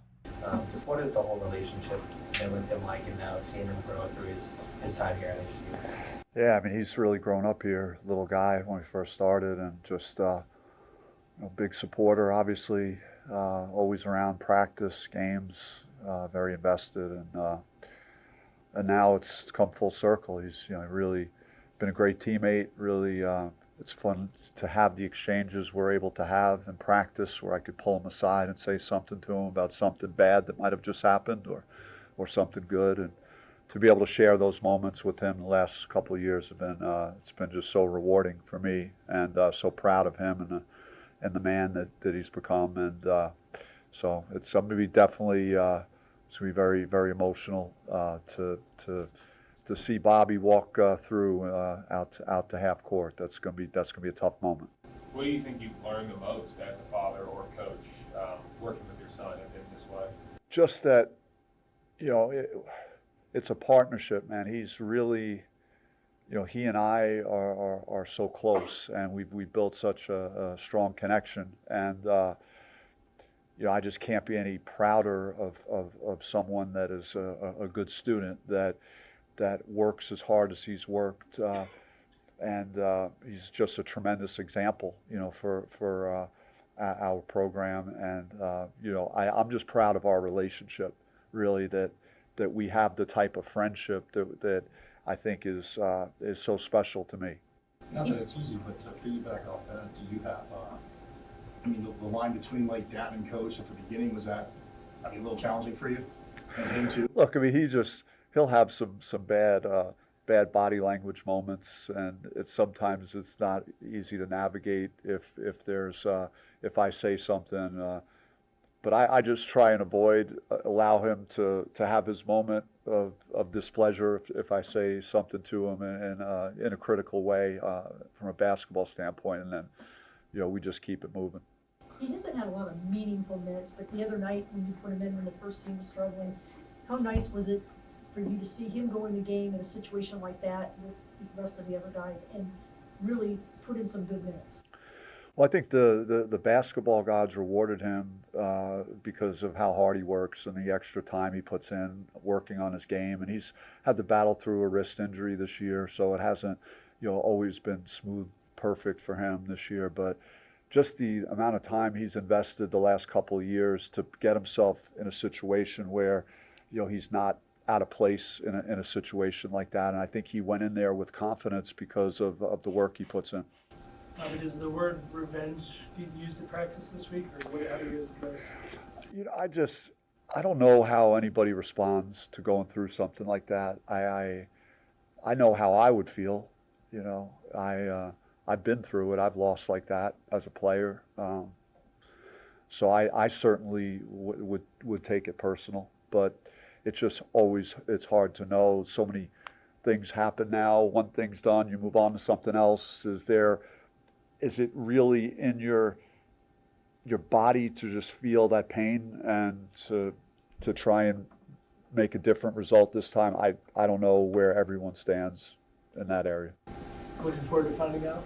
I mean, as competitors, it's why I'm thankful and grateful to be the head coach at Arizona State, because I get to go and play and coach and do what I love to do in games like this. This is what it's all about as a competitor. Obviously, the inside game was a big problem the last time you played them, and guys picking up fouls early. So how do you kind of guard against that, or do you tell your guys to maybe not be as aggressive early, or how do you kind of try and combat that? Yeah, it's. I don't think we're alone in having a hard time with fouls. Certainly, when you're talking about a guy like Ballo that's as big and athletic and physical as he is, you're gonna be put in some compromising situations, and we hope that we could do a better job using our speed and our footwork and not get tangled up around the basket. But overall, it was.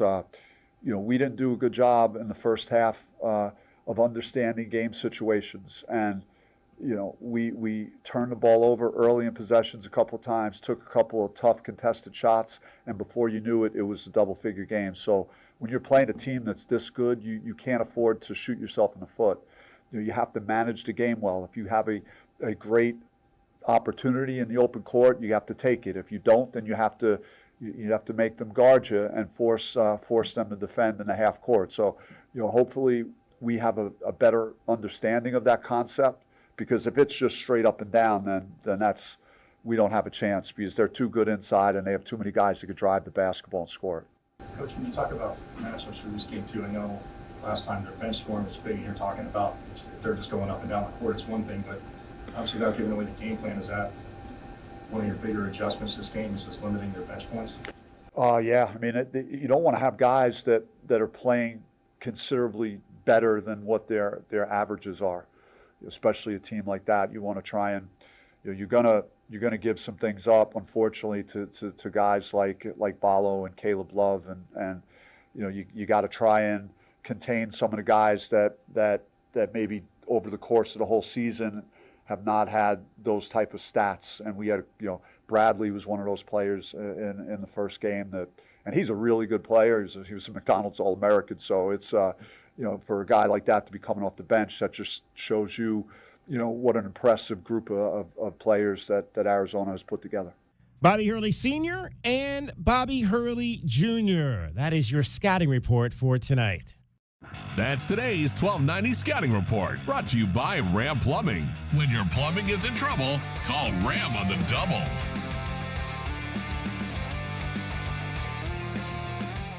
This is the Meridian Wealth Management Countdown to Tipoff Show on the home of Arizona men's basketball. Wildcats Radio 1290.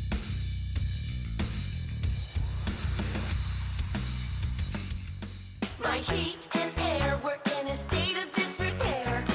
Make sure your family is safe and warm during the cooler months. I'm Ron Arenas, the owner of Picture Rocks Cooling, Heating, and Plumbing. Heating is our middle name, and we can make sure your furnace is running efficiently. Call us at 520-440-4069 for honest heating and plumbing service to the Tucson area for over 20 years. Picture Rocks Cooling, Heating, and Plumbing. Does it feel like the price of everything is going up, up, up? We can't control the price of gas or groceries, but at Royal Kia, we never add market adjustments, even while other dealers add fees because inventory is limited. At Royal Kia, you can rest assured you won't pay market adjustments, and we stand by our transparent online pricing. Royal Kia, the dealership that's different. OAC plus tax, title, license, dealer installed options, and $529 doc fee. Royal Kia, Speedway in Columbus or royalkia.com.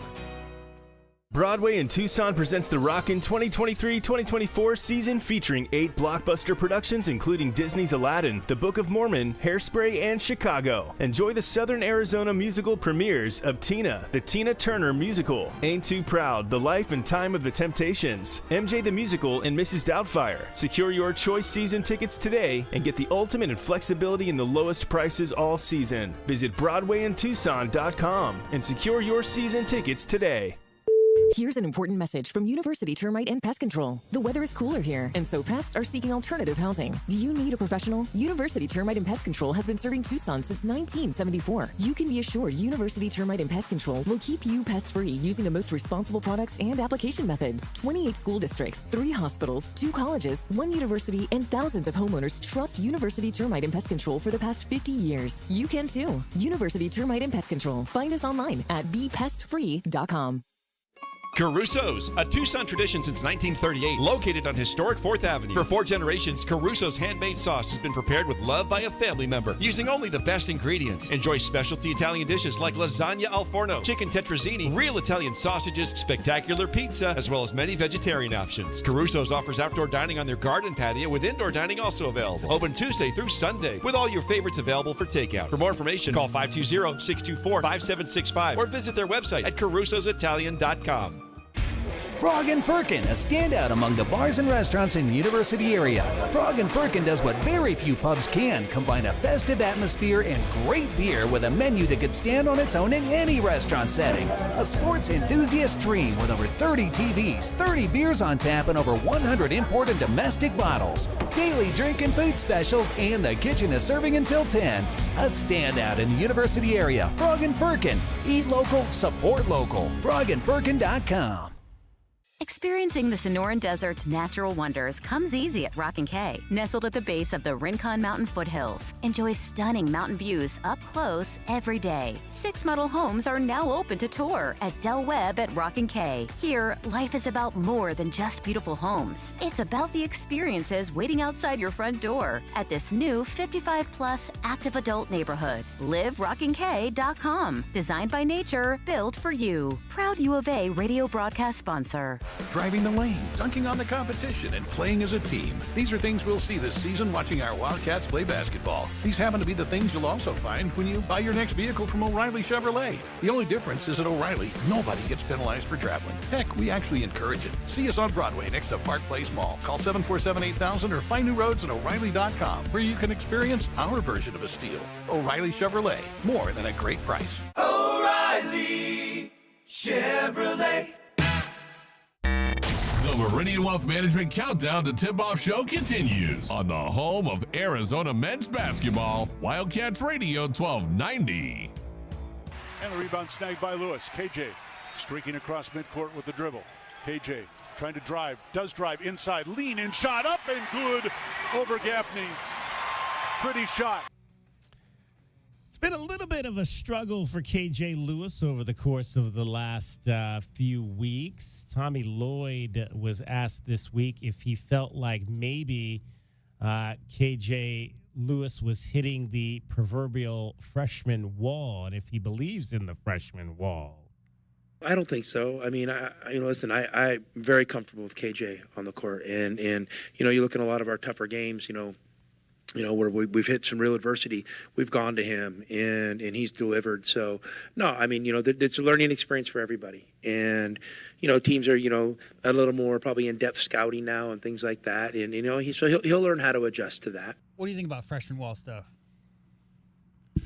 I think there's no question. I don't know if I would categorize it as that, but I think there's obviously a learning curve when you get into college for the first time. Like Kelvin said, I mean, you got to learn what it's all about. You got to learn how to navigate a long 30-game season, which which is a little bit different at this level than I think playing 30, 34 games in high school. I think the level of intensity obviously is so much higher here in high-level D1. To me, though, the NBA is the clear designation, right? Because you're talking about going from playing 35 games a year to playing 82 games a year. Yeah. And those are 3 games a week, back-to-backs. And the intensity level of going up against guys like Kyrie, LeBron, blah, blah, blah, endless names.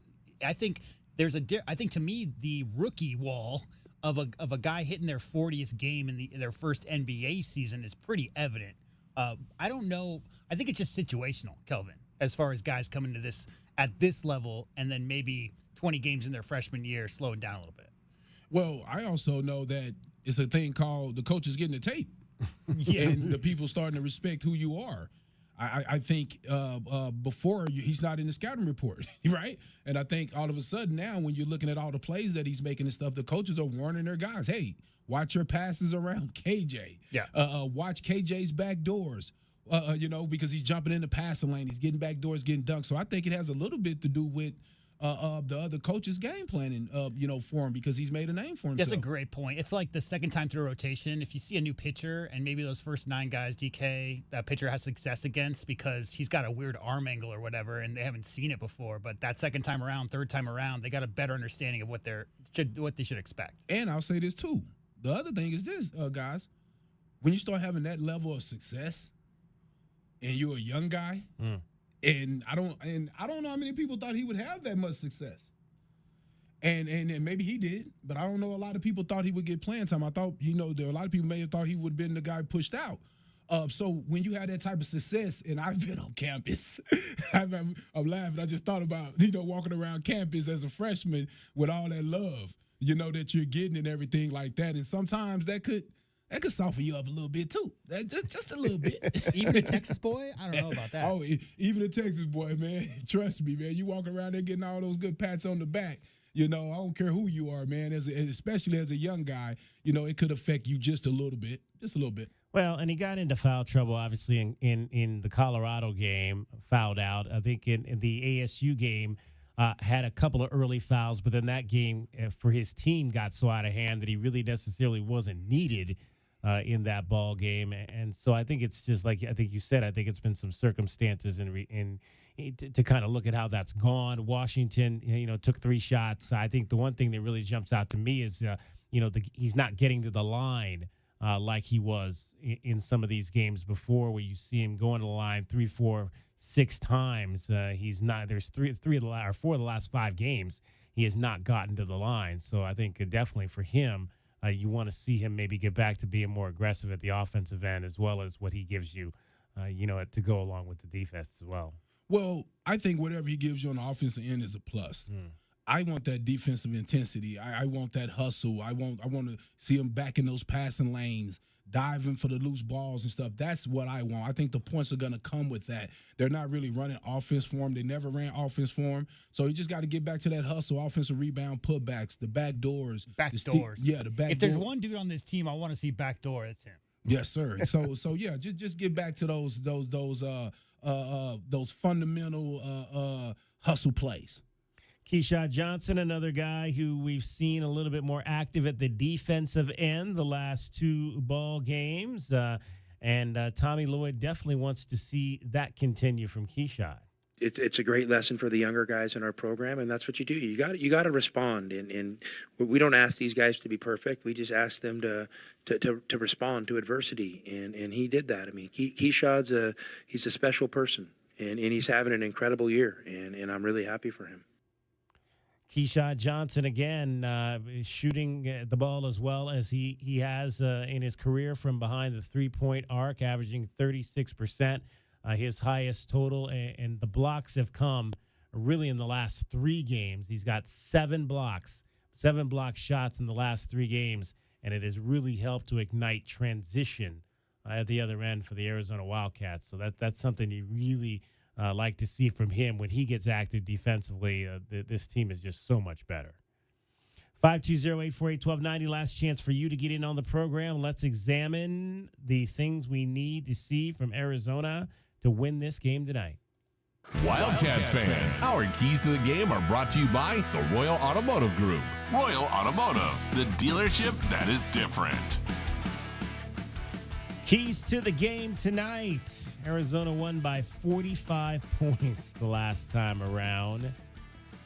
And we kind of talked about maybe a few of those in terms of what Arizona State needed to do, shutting down transition. So that's going to be one thing. If Arizona gets out in transition, that's going to be a huge key to winning. Kelvin, what else do you think needs to happen tonight for the Wildcats?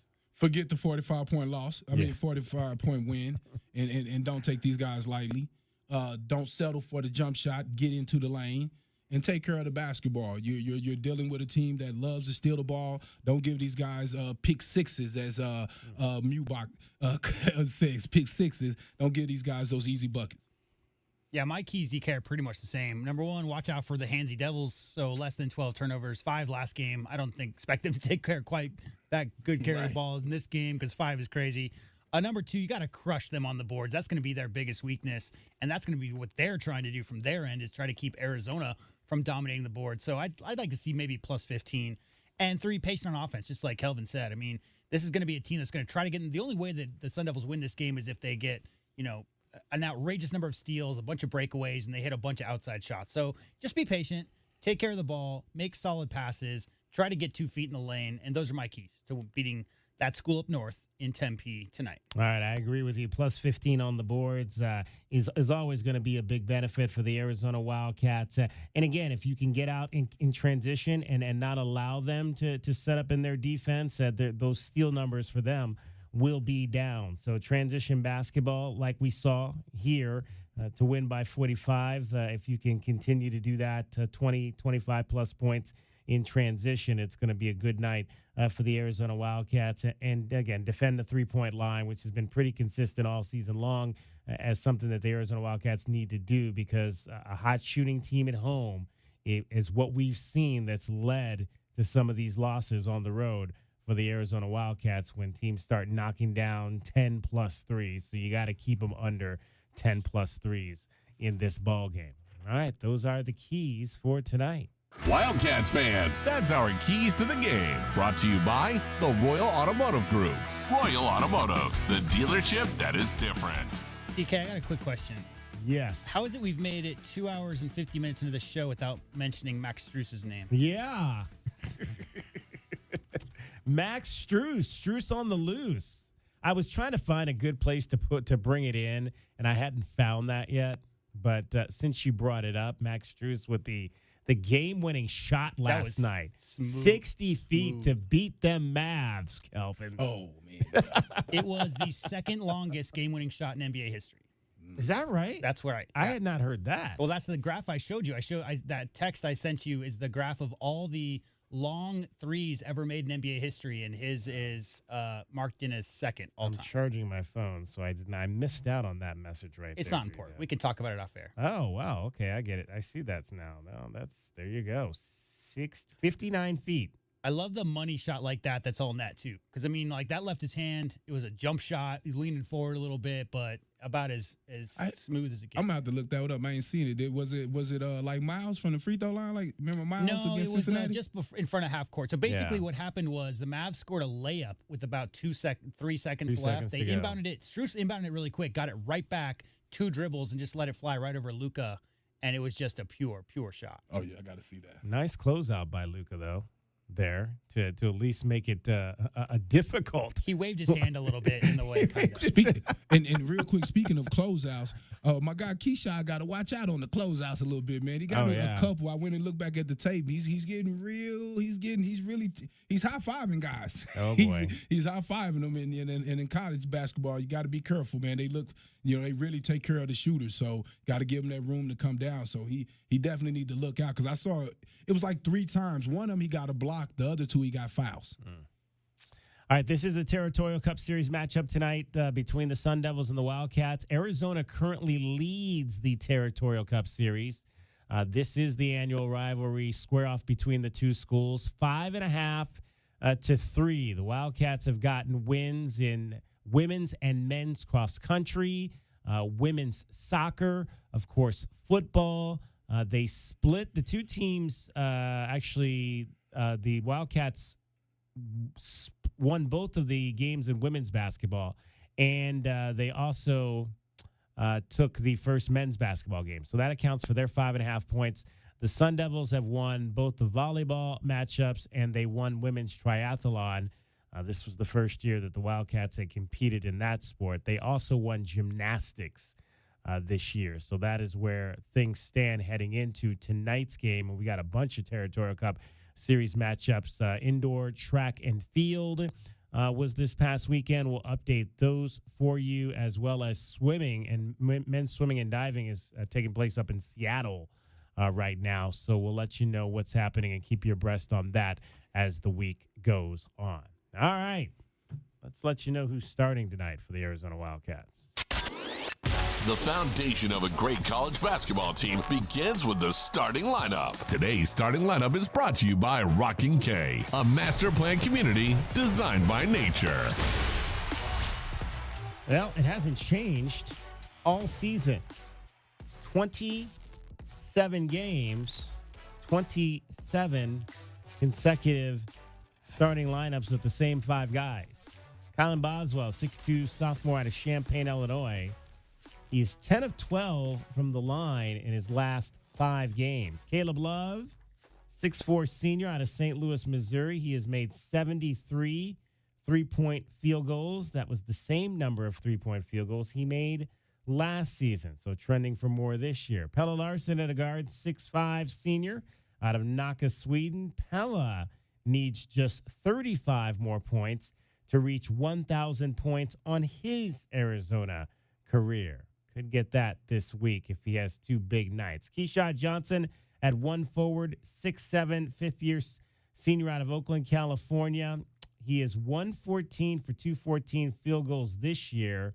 He was 115 for 216 last year. So trending more field goals made this year as well for Keyshawn Johnson. And the man in the middle, Umar Balo out of Kulakoro, Mali, 7-foot, redshirt senior. He is 16th in the nation right now in field goal percentage at 62%. He is the all-time leader in that respect in Arizona history in terms of field goals made from the floor. Tommy Lloyd looking to win. This is his 100th game tonight as the head coach of the Arizona Wildcats. He is 82-17 in 3 seasons, the best 3-year stretch of winning percentage for any coach in a major conference in NCAA Division I history.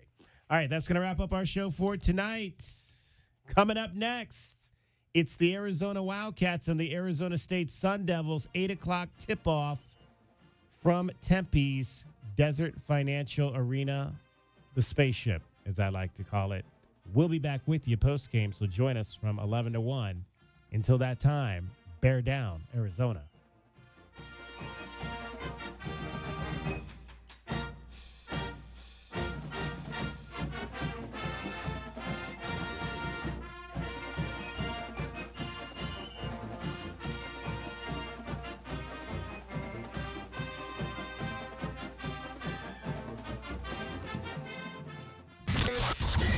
This hour of the Meridian Wealth Management pregame show is brought to you by Broadway in Tucson, Dave & Buster's Tucson, Dorado Rock, First Choice Pools, The Good Feet Store, Jack Furrier Tire and Auto Care, O'Reilly Chevrolet, Ram Plumbing, Restaurant Supply Store, Right Way Heating, Cooling, and Plumbing, Rocking KA Master Plan Community Designed by Nature, University Termite and Pest Control.